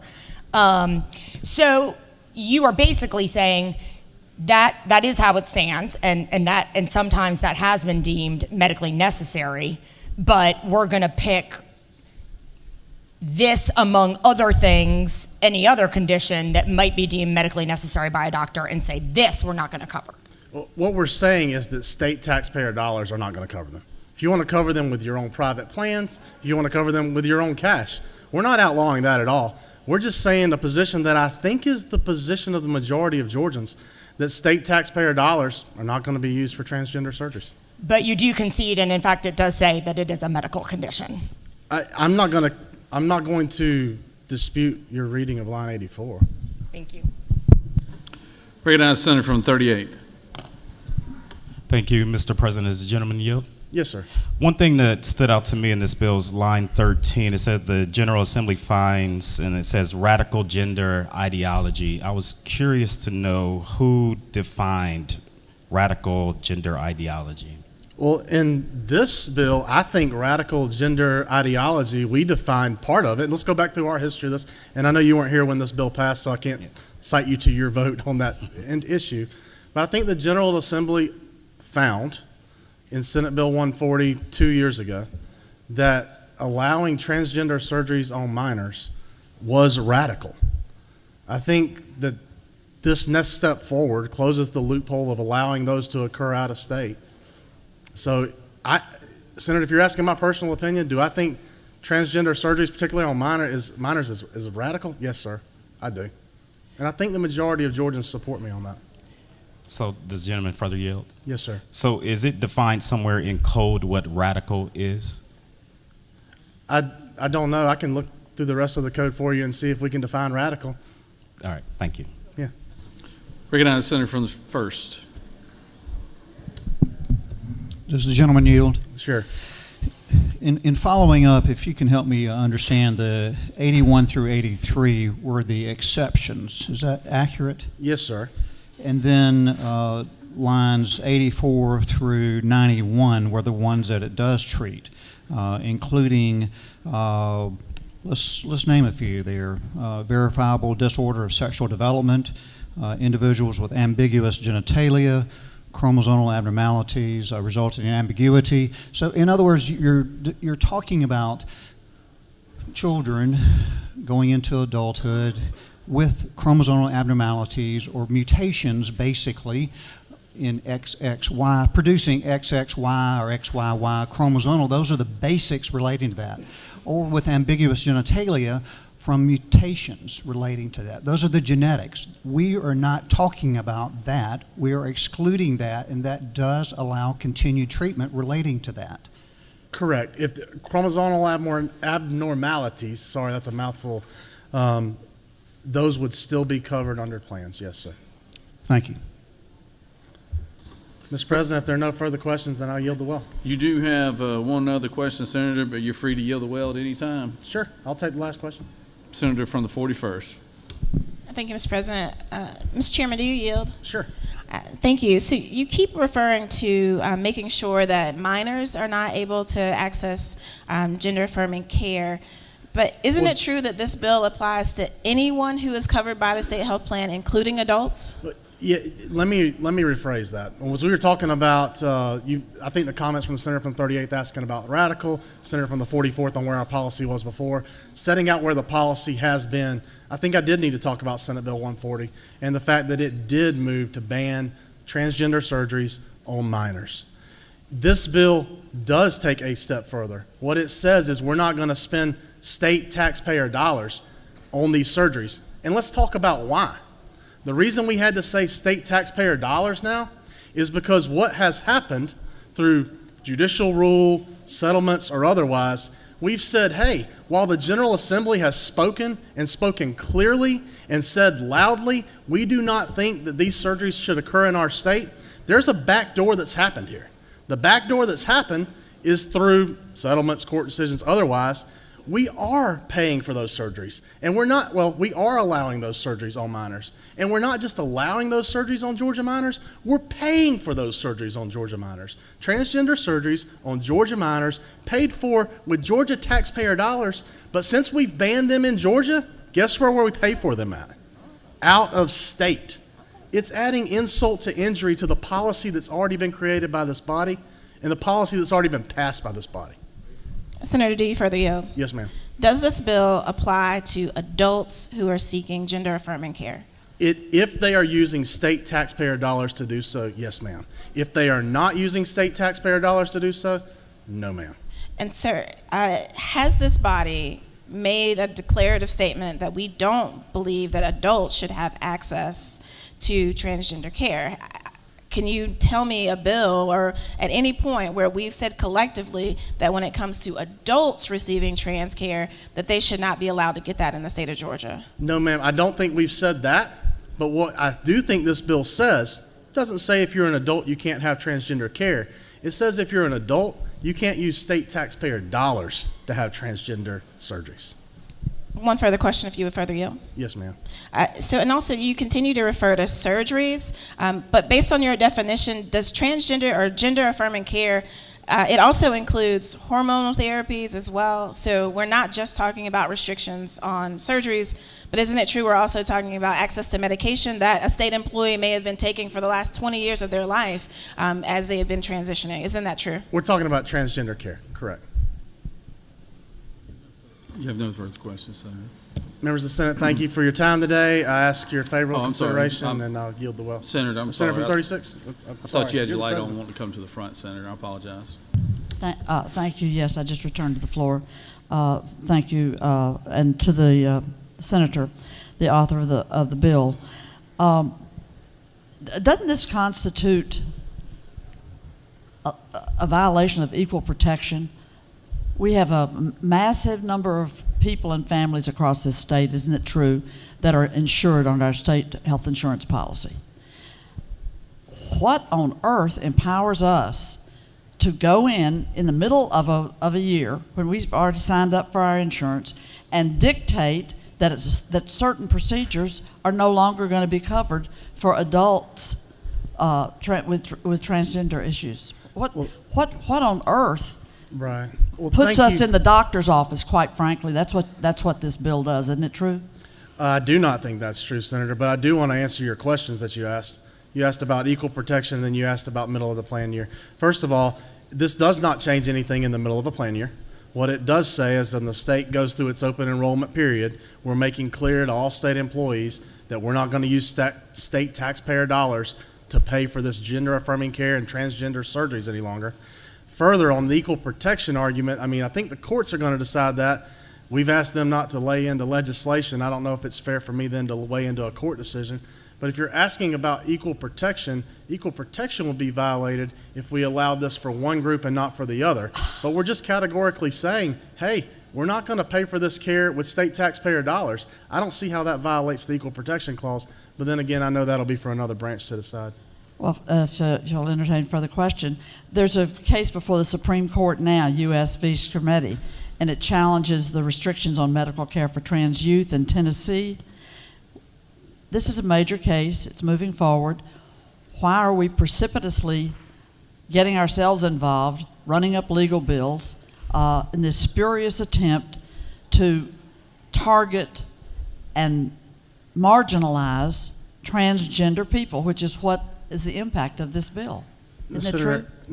No, ma'am, that is not true. And I take umbrage at that, because what I do believe this bill says in no uncertain terms, and that everyone will get to vote for in a minute and express their opinion how they feel about this, is that Senate Bill 39 says we're not going to use state taxpayer dollars to pay for transgender surgeries. If you think we should, then vote red. If you think we shouldn't, then vote green. But I don't think this bill says anything more than that, Senator, and to read more into it is probably a fallacy. If you will further yield. Yes, ma'am. You made a comment about judges that seemed dismissive. You're a member of the state bar. You're an esteemed, respected attorney with great legal skills, I might add. And you feel dismissive about, or you appeared to make dismissive remarks about judges that had ruled in a way that might counter the thrust of this bill. No, Senator, I disagree with your characterization again. You asked me, I don't think you could say that my comments were dismissive by any means. You asked me a question about court cases, and I told you, and equal protection, and I told you that that is decided by the judiciary, by the court, by the judicial branch, not by the legislature, that we've asked them at times not to weigh into legislation. We've asked them not to rule from the bench, legislate from the bench. So I do think that I would want to tread lightly on making a comment about what a judicial session should be, judicial decision should be from the well. I think, if anything, that is kind, not in any way dismissive. I'm referring to the remark, isn't it true, that you made before I rose and took the floor?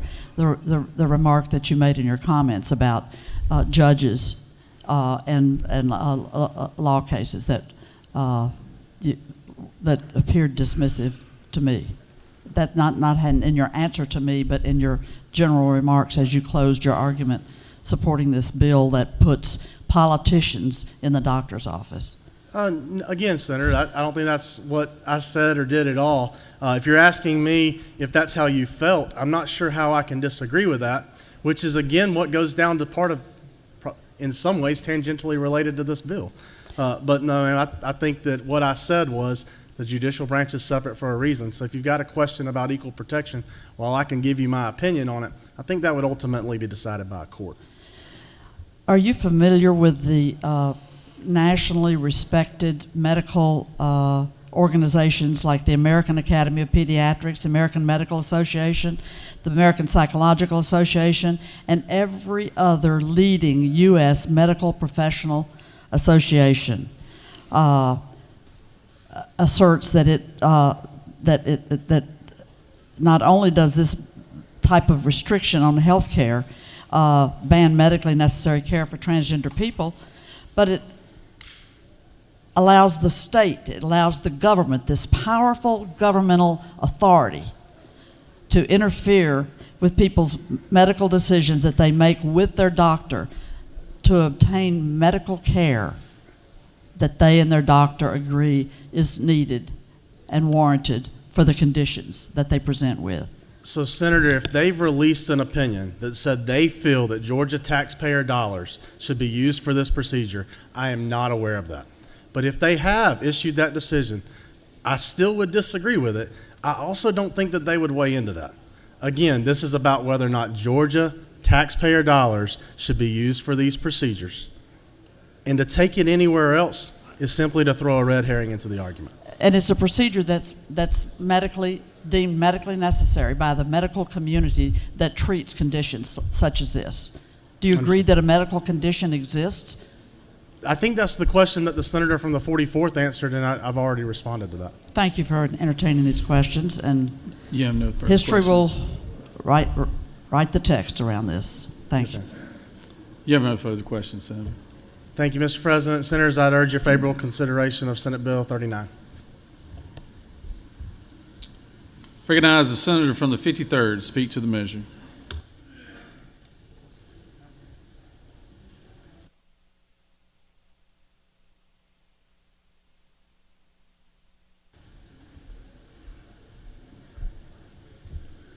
Greatly appreciated, Mr. President. Senator from the 19th, I just want to give my enthusiasm for this piece of legislation. I think we're, 14 or 15 days into this legislative session? And in my opinion, this is the most effective and the most beneficial piece of legislation we have passed thus far in this body. I was talking to some folks in Northwest Georgia last night about this issue, and I tell you what, they are red mad that a Republican Attorney General named Chris Carr could sign this consent agreement and allow their taxpayer dollars to fund transgender surgeries, not only on adults, but also on minors. It's a dark time in our state, Mr. President, and I'm just thankful that this Senate body is moving this legislation. You know, my friends in the Democratic side, they always like to talk about reproductive rights. But we're denying people reproduction for eternity if we trans their gender. That's the basic foundation of a society, is the family block. I believe taxpayer dollars ought to be used to promote a society, to grow a sovereignty, not to destroy it by using that money for transgender surgeries. You know, we hear the Attorney General say, keep chopping. Well, I'm tired of chopping children's genitals with taxpayer money. It's like, what a time to be alive.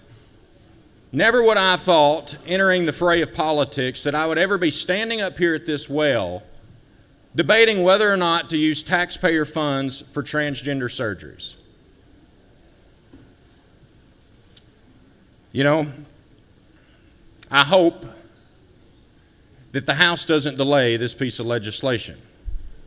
And I may have had a little trouble with the motion just a minute ago, but as soon as this bill concludes, I'm going to motion to immediately transfer this piece of legislation over to the House of Representatives, and maybe the speaker over there, who's willing to have transgenders pray over the General Assembly, can get on the job and get this piece of legislation accomplished. Mr. President, I thank you and I thank the senator from the 19th for bringing this legislation. The people of Northwest Georgia are very happy about it. Thank you. Senator's yielded. Thank you, Senator. Does any other senator wish to speak for or against the measure? I know we have two amendments here. Senator from 38, would you like to speak to the measure?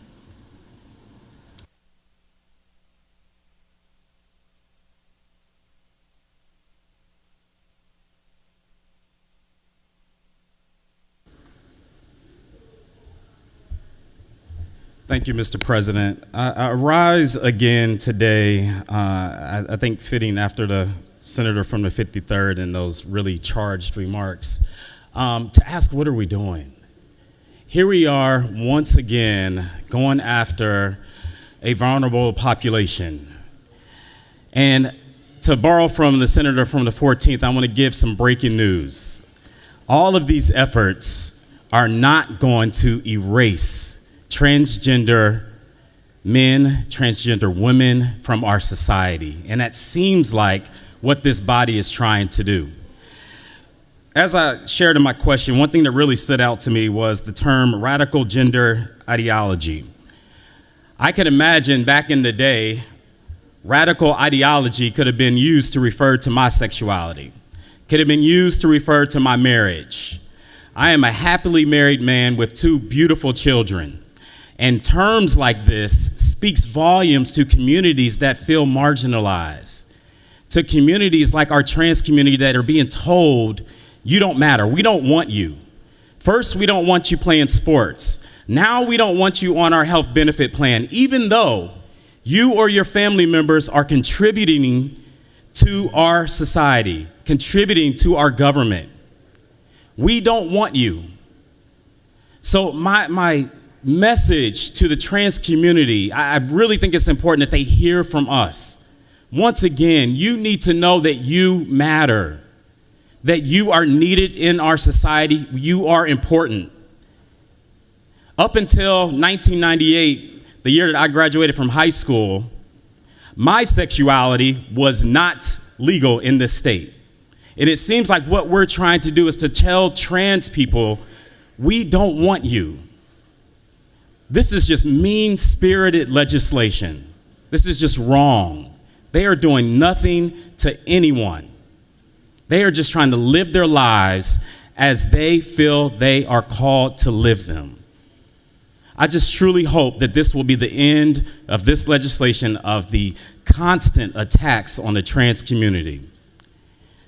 I have in my hand a letter signed by over 200 doctors in less than 24 hours. They're the ones that should be making this decision. But instead, we're telling them, no, we're going to take that power and that responsibility away from you. And all those years that you have put into making wise decisions to ensure the better health of society, we're going to take that away from you. We want to make that decision here in the Senate chamber. Y'all, please stop. We need to stop with this mean-spirited attack on the trans community. Mr. President, I yield. Senator is yielded. Senator from 36, you wish to speak? Oh, you got a question? Senator from the 14th, the floor is yours.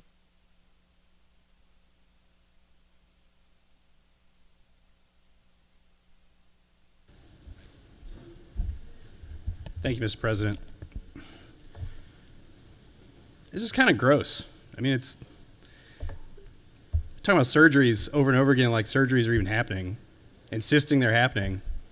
Senator from the 41st had a question about, what about hormone therapy, like basic health care for this situation? State employees, 20 years, we breezed right past that. Surgery, surgery, surgeries. Scare tactics, primaries. This is really gross. And I know you guys feel like you have to do it, but it sucks. It really sucks. Thank you, Mr. President. I yield the will. Senator is yielded. All right, we have two amendments that have been presented. I'm going to let the Secretary read the amendments and the authors of those amendments speak to them.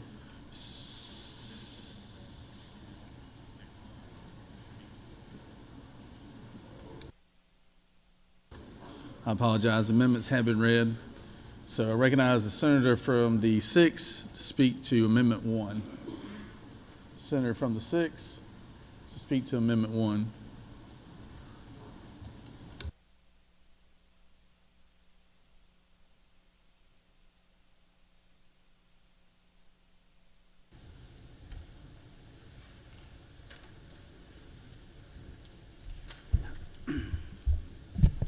Thank you, Mr. Chairman. I bring this amendment, simply says no contract shall be awarded or entered into the Department of Administrative Services or any state agency if such contract was solicited pursuant to a request for proposals that includes consideration of transgender issues as any part of a factor or criterion in the evaluation.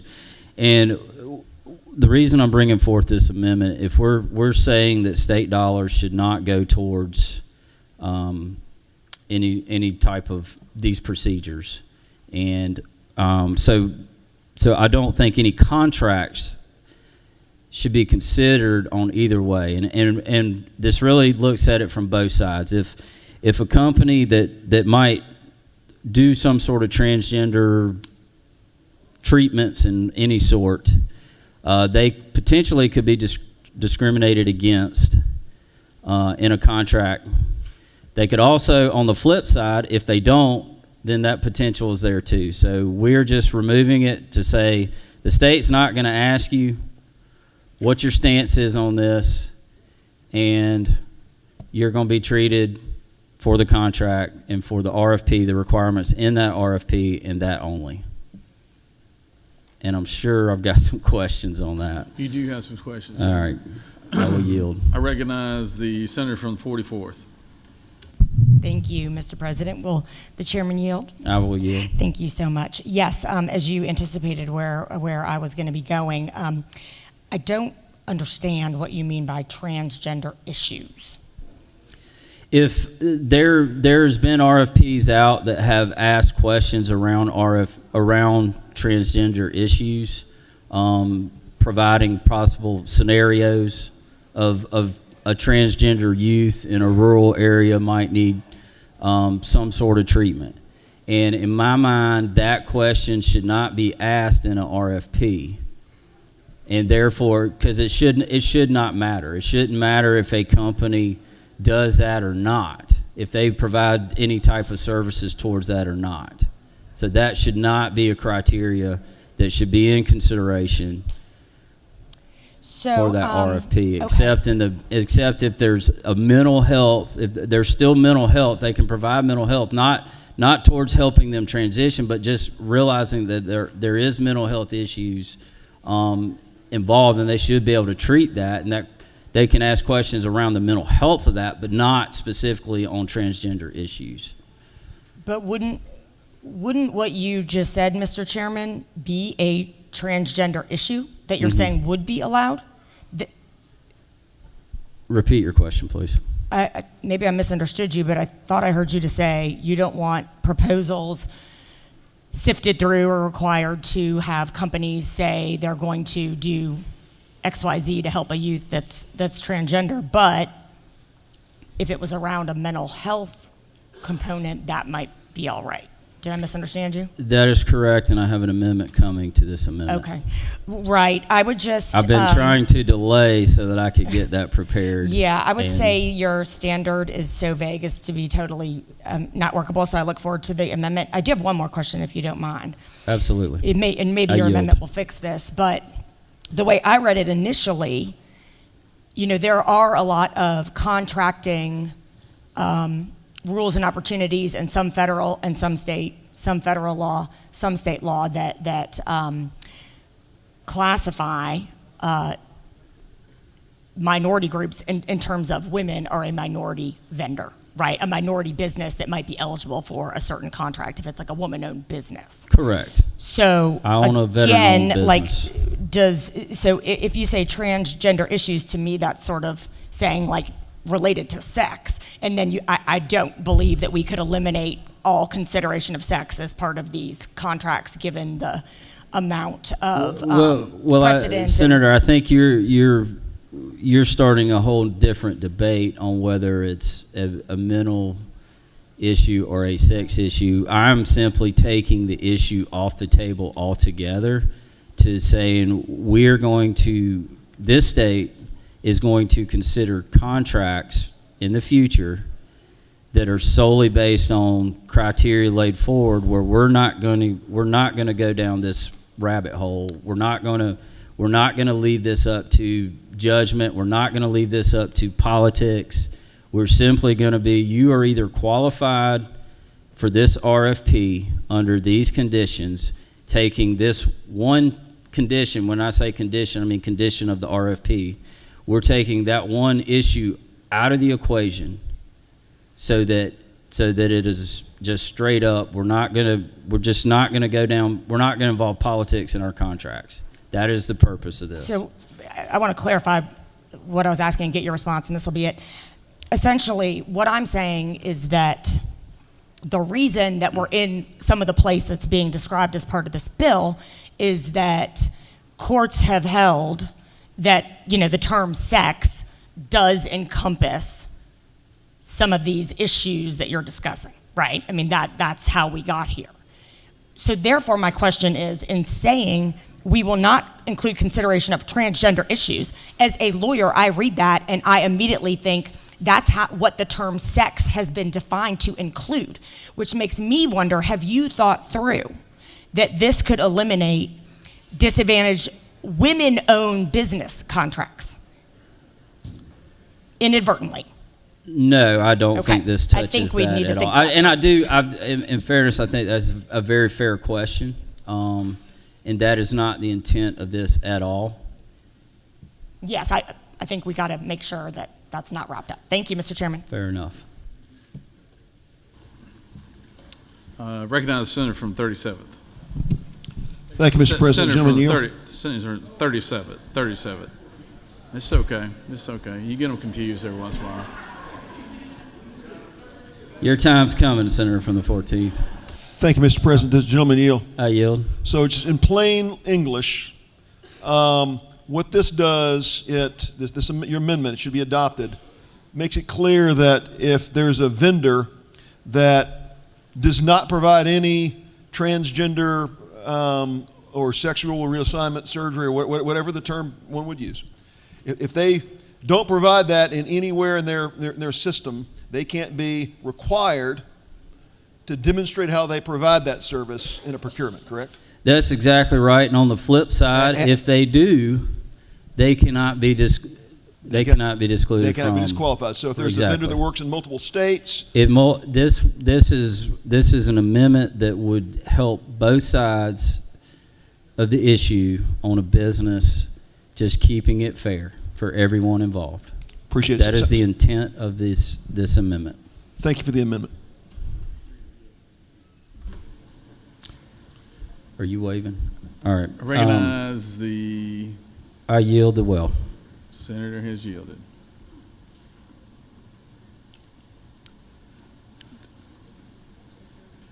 I now recognize the senator from the the senator from the 41st to speak to amendment number 2.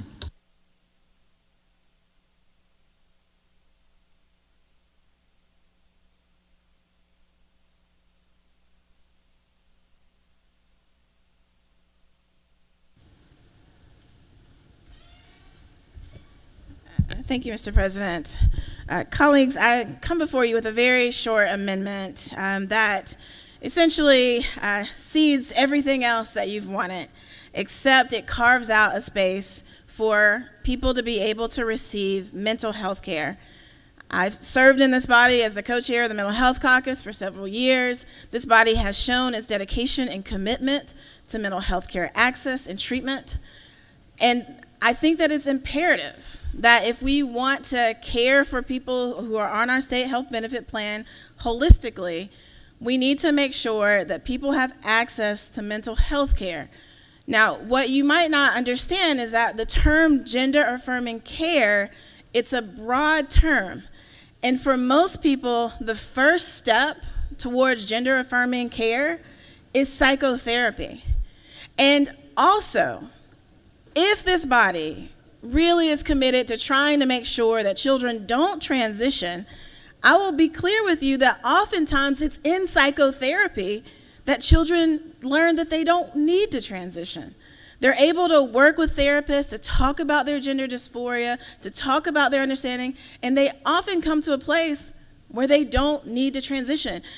I would argue for the majority party that access to mental health care and being able to talk to a therapist about gender dysphoria, particularly for children, is actually your stopgate. It's your first point where you could prevent someone from a child from actually wanting to transition.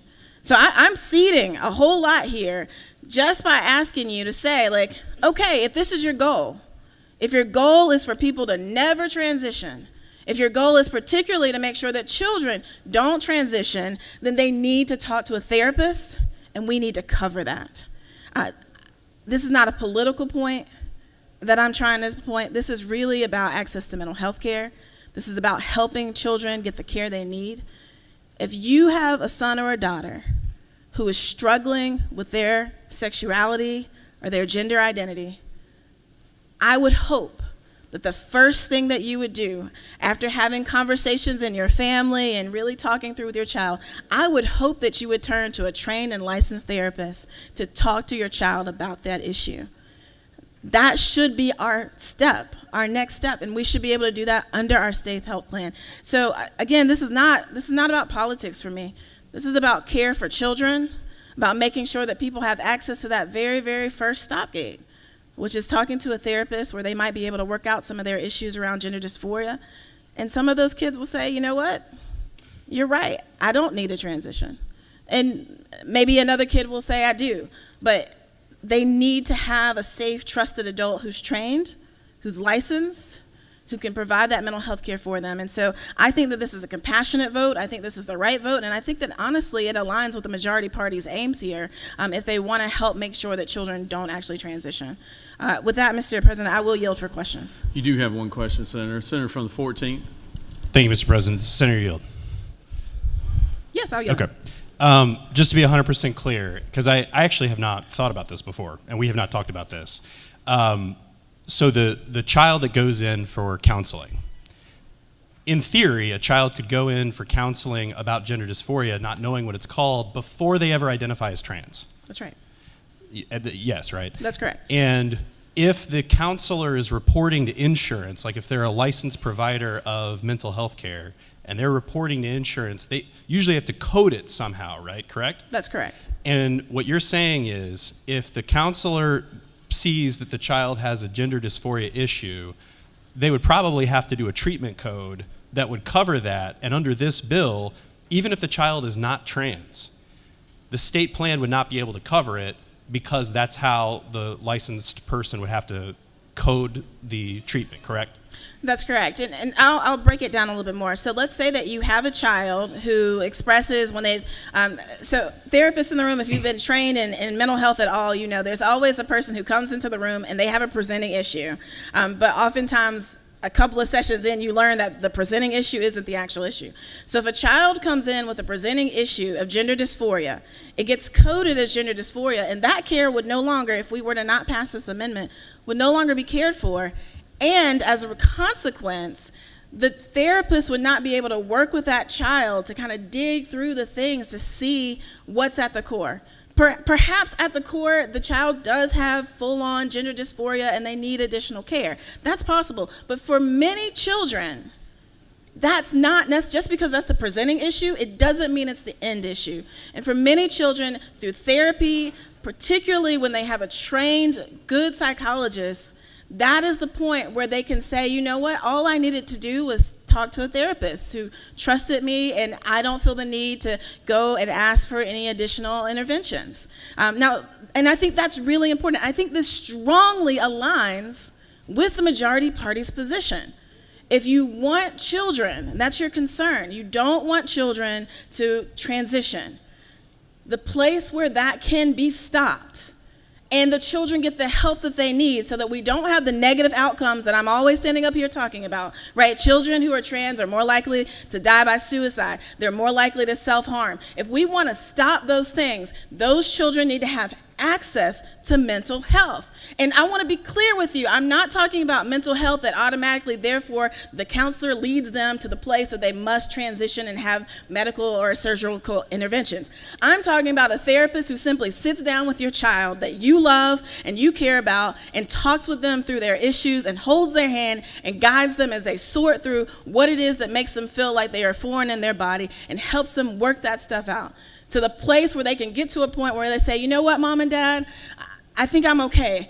Or at least I can live in the body that I have right now while I grow up a little bit further. That's what good therapists can do with children who are just on the edge, who are just beginning to explore, whose presenting issue is gender dysphoria, but ultimately when you dig deeper, it's something else. Thank you, Senator. Yeah, no further questions, Senator. I have no more. No more. Thank you for that, Mr. President. I yield. And I ask that you all would favorably consider this amendment. This is not a big amendment. It's very small. It simply allows children, especially, but all adults, to have access to mental health care, a point that I think that this entire body can agree to. With that, I yield the well. Senator's yielded. Senator from the 6th, what purpose do you rise? You want to speak at the front? Floor is yours.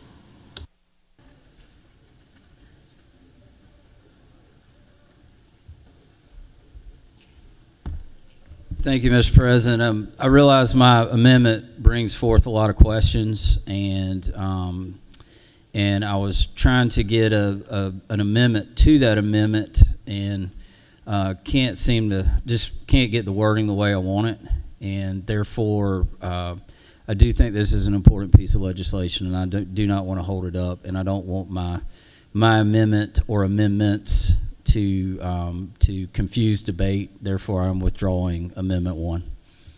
Thank you. I yield the well.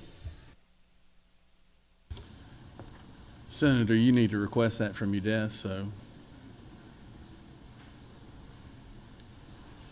I recognize the senator from the 6th.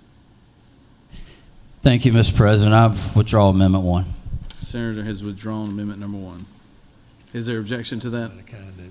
No objection. Amendment 1 is withdrawn.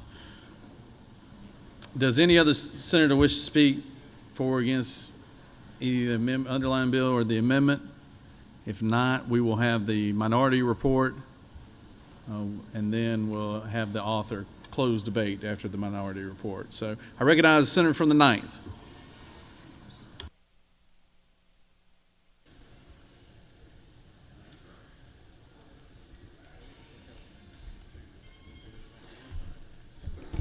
Thank you, Mr. President.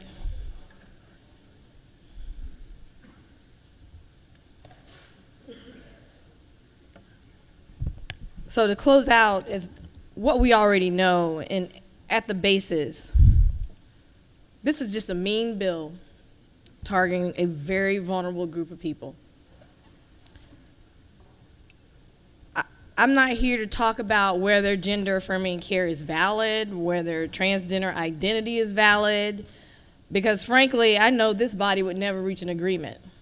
It's an ideology fight. But it's a mean bill. I liken it to, we've seen the tropes, the bullies in high school, the good-looking kids with all the money and power. And that awkward kid walks down the hall, just a little different, just a little strange. Probably not the strongest. But that bully is targeting them every time. And a lot of times they can't fight back. This is what this bill feels like to me. And we're using the power of the state, of those that are in the majority, using the power of the state to pick on a vulnerable group of kids because you got the power to do it. And just because you have the power to do it doesn't mean it's always right. It's a mean bill. It's mean. I think it's a low position for this body. And, you know, the senator from the 19th keeps saying, hey, it's a bill so that we're not using taxpayer dollars on gender affirming care. But I also want to point out that this body is not spending state taxpayer dollars on expanding health care for non-trans, for the over 500,000 people who do need health care.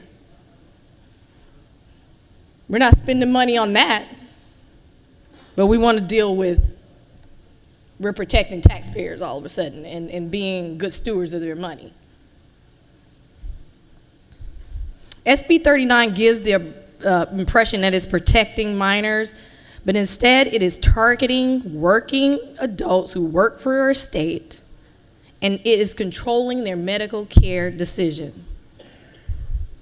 The bill at its basis is nothing more than, this is a cheap political stunt aimed at bullying a small population of our constituents.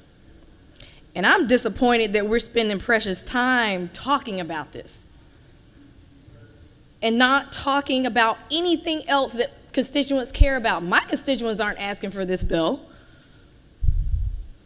We should be able to agree on that. We owe it to taxpayers to use their hard-earned funds the right way wisely.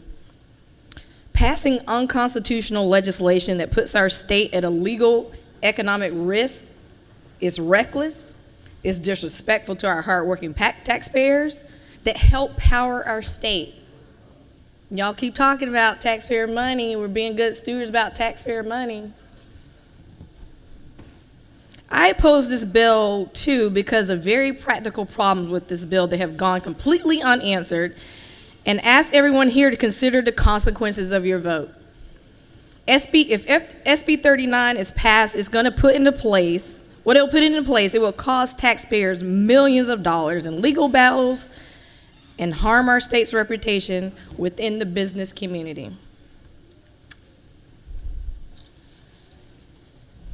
SB 39 directly violates at least 2 court cases. Rich v. Georgia, and Bostick v. Clayton. Bostick makes it clear that employees cannot be treated differently solely based on their identity. That decision was decided on a 6-3 by the Republican-dominated Supreme Court. And SB 39 seeks to undo a legal settlement, likely already violating the federal constitutional contracts clause that costs taxpayers millions of dollars in lawsuits. Our own Attorney General made the call to settle Rich v. Georgia because under his expert opinion, he knew that this would be a fight that the state could not win. On the other side, businesses and government agencies, they just simply want to hire the best employees and incentivize them to stay. SB 39 would make that harder, both directly and indirectly. At a time when we right now have a workforce shortage, and given some of the short-sighted policies of the Trump administration, we're probably going to face some more workforce shortages.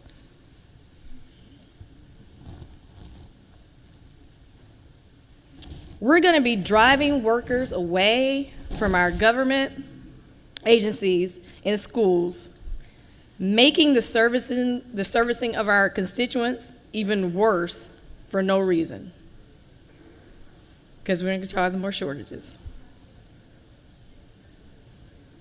Good people could leave this state, and our employers, in order to go somewhere where they don't have to deal with any of this. How does making it harder to run our schools, hospitals, and state agencies serve the people we represent? It's going to allow you that are going to vote for this bill to go back and brag to your districts that, hey, you may not have access to health care or an affordable home, probably can't afford those price of eggs right now, but we sure did get on that gender affirming bill for you.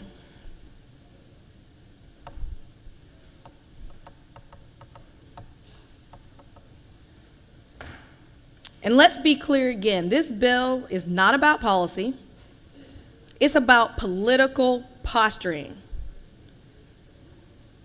And I wouldn't vote for anybody that was okay with this level of mean and heartlessness. This is at the expense of people's real lives, people who need health care. And the bill is telling you this is health care. It is. I believe it's on line 44 of the bill. It's health care. Health care that people need to live. It does nothing to improve health care, strengthen our workforce, or protects taxpayer dollars. And instead, again, it singles out a group of people who are very vulnerable so that you all that are going to vote in favor of this bill can have some political points. I urge my colleagues to rise above this divisive legislation. We're elected to serve Georgians, to do good work here. I fail to see how this is good work. And we're elected to serve all Georgians, all of them, even those different from you, those that you're attacking right now, who can't defend themselves. It is our job to serve all Georgians and protect them regardless of who they are, what they believe, who they love, and how they choose to live their life. And I'm disappointed that we're spending precious time even talking about this. And I know some of y'all are going to sit here and argue, oh, well, we can do all of it. We can deal with this and deal with other stuff. So let's start dealing with the other stuff. Because right now I have constituents that can't even find an affordable place to live. I have kids that don't have a place to live. I have people that don't have health care. Let's start dealing with that stuff.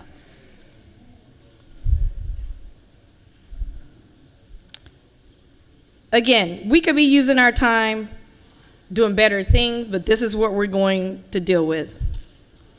And I want us to start dealing with things that actually help our constituents. Mr. President, with that, I yield the well. Senator has yielded.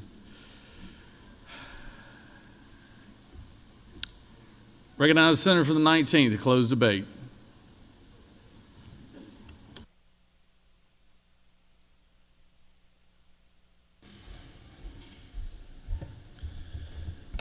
Thank you, Mr. President, and members of the Senate for the debate on this issue. The question still is just as clear as it was when I came up here the first time. Do you think state taxpayer dollars should be used for gender-affirming care, including transgender surgeries? If you think yes, that should be, then you should vote against this bill. If you think state taxpayer dollars should not be used for such surgeries and care, then you should vote for this bill. It's that simple. There have been a lot of amendments, and I know the water got very muddy, and I appreciate those who withdrew their amendments and tried to clear it up, because it really is no simpler than what I've already put to you. On Amendment 2, appreciate the senator from the 41st Amendment 2. I think, though, that her examples that she gave are already covered in this bill. Look at lines 45. That's when you're talking about the items that are no longer allowed to be covered, we say that gender-affirming care means health care such as hormone therapy, sex reassignment surgeries, in an attempt to affirm an individual's perception that is inconsistent with the individual's sex. All of the examples given were consistent, were someone trying to get mental health care that was consistent with said individual's sex. Those would still be allowed to be covered. The only thing that would not be covered is those that were inconsistent. So the suggestion or the premises put forward by Amendment 2, I think are already covered in this bill. I would ask that we keep the water clean like we did with Amendment 1, and that we just would vote down both to go forward with the bill. One last time, in case it hasn't been clear enough already, the only question in this bill is whether or not state taxpayer dollars should be used for gender-affirming care and transgender surgeries. If you think they should be, you should vote against this bill. If you think they should not be, then you should vote for this bill. Thank you, Mr. President. I yield the well.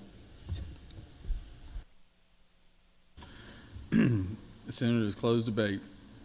We're now in the posture of taking up Amendment number 2, authored by the Senator from the 41st. Although, is there objection to Amendment number 2? There is objection from the Majority Leader.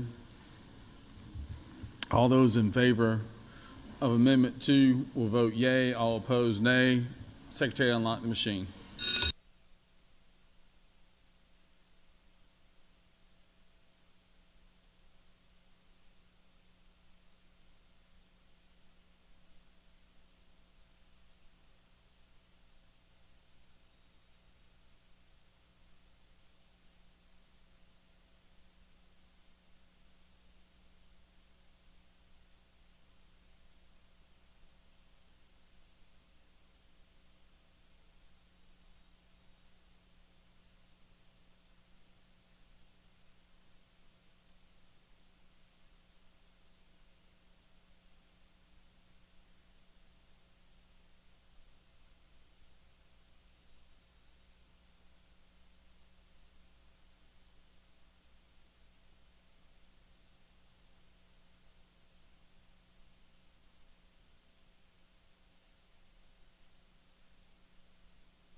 On the adoption of Amendment 2, the yeas are 19 and the nays are 33, and this motion has failed.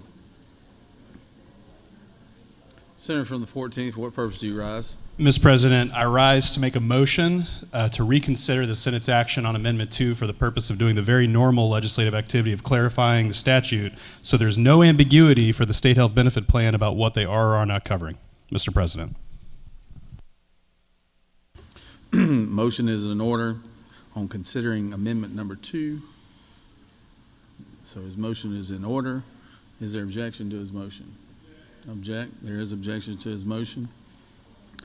All those in favor of the Senator from the 14th motion will vote yea. All opposed, nay. Secretary, lock machine.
On the motion to reconsider, the yeas are 19 and the nays are 33, and this motion has failed.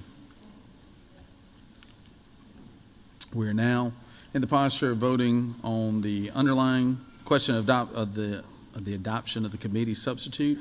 Is there objection to the adoption of the committee substitute? Hearing none, the committee substitute is adopted. Is there objection to agreeing to the report of committee which is favorable to the passage of the bill? Chair hears none. The report of committee is agreed to. Is there objection to the main question being ordered? Chair hears none. The main question is ordered. The question is on the passage of the bill by substitute. All those in favor vote yea. All opposed, nay. Secretary, unlock the machine.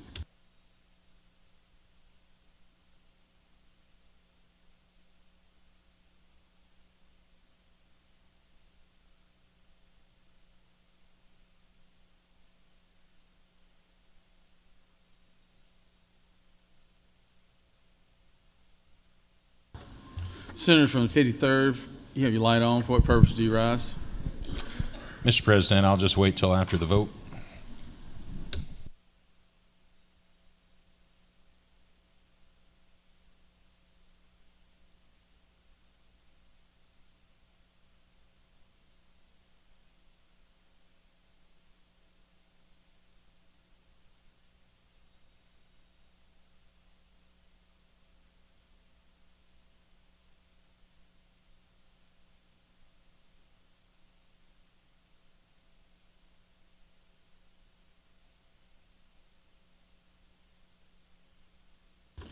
On the passage of the bill, the yeas are 33 and the nays are 19.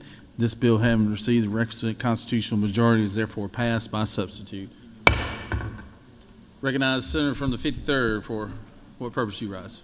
Thank you, Mr. President. I move that the Senate immediately transmit Senate Bill 39 as passed to the House of Representatives. The Senator has made a motion to immediately have Senate Bill 39 transmitted to the House. That requires 2/3 vote. Is there objection to the? Have objection? Very forceful objection. All right. Senator has made a motion. Like I said, it requires 2/3 vote. All those in favor of the motion will vote yea. All opposed, nay. Secretary, unlock the machine.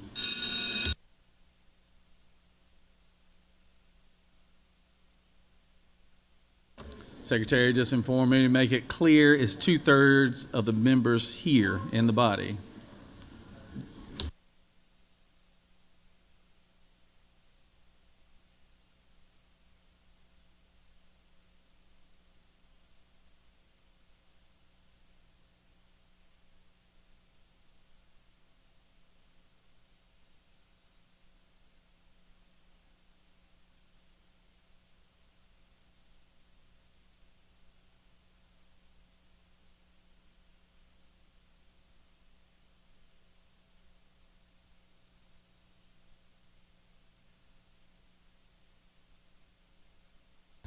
Senator from the 29th, for what purpose do you rise? Parliamentary inquiry, State Mr. your President. inquiry. Mr. President, isn't it true that we would need 2/3 on this, just like we would to call a special session? Senator knows what he speaks. Thank you.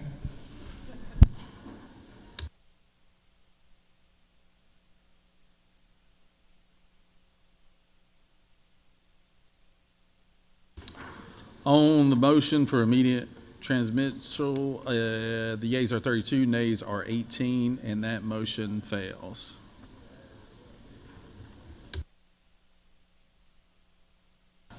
Senator from the 53rd, for what purpose do you rise? Mr. President, I motion to reconsider. Is there objection to the senator's motion? The senator from...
The senator from the 53rd is asked for reconsideration on his motion, which pushes us in the same posture that we were just in.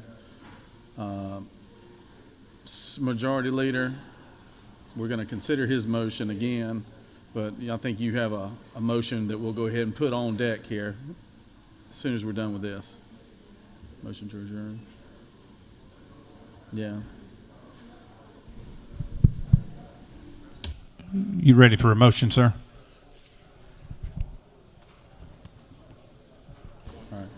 All right.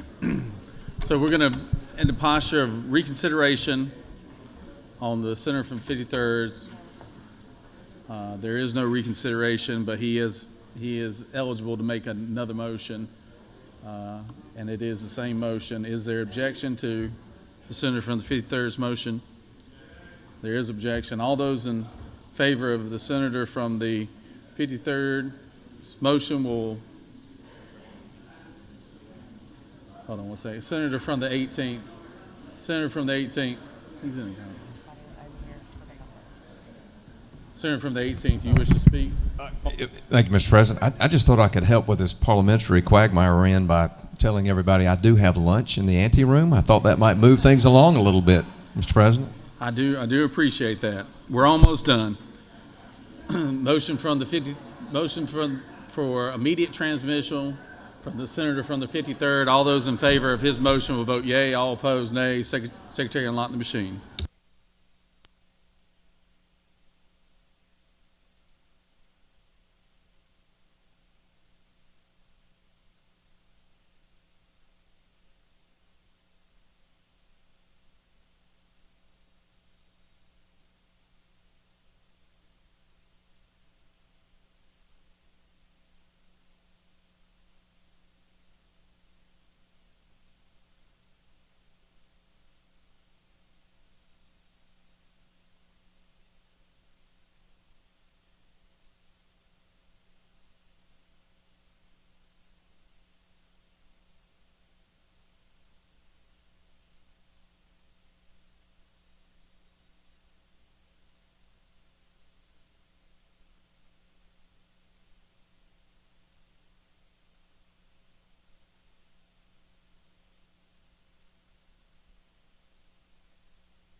On the motion, the yeas are 33, the nays are 19, and it does need 2/3 of the members present, and it has not passed. It has failed, so. All right, now I recognize the majority leader for a motion. Mr. President, I move that the Senate stand adjourned until 10 a.m. on Wednesday, February the 12th. The majority leader has moved. Secretary, read the announcements. Mr. President, the Rules Committee will meet upon adjournment in room 450 in the Capitol. At 1 p.m., the Children and Families Committee will meet in room 307 in the CLOB. At 1 p.m., the Urban Affairs Committee will meet in room 125 in the Capitol. At 2 p.m., the Appropriations, Agriculture, and Natural Resources Subcommittee will meet in MES 1. At 4 p.m., the Regulated Industries and Utilities Committee will meet in room 450 in the Capitol. At 5 p.m., the Education and Youth Committee will meet in room 450 in the Capitol. That completes the order, Mr. President. Recognize the minority leader for announcement.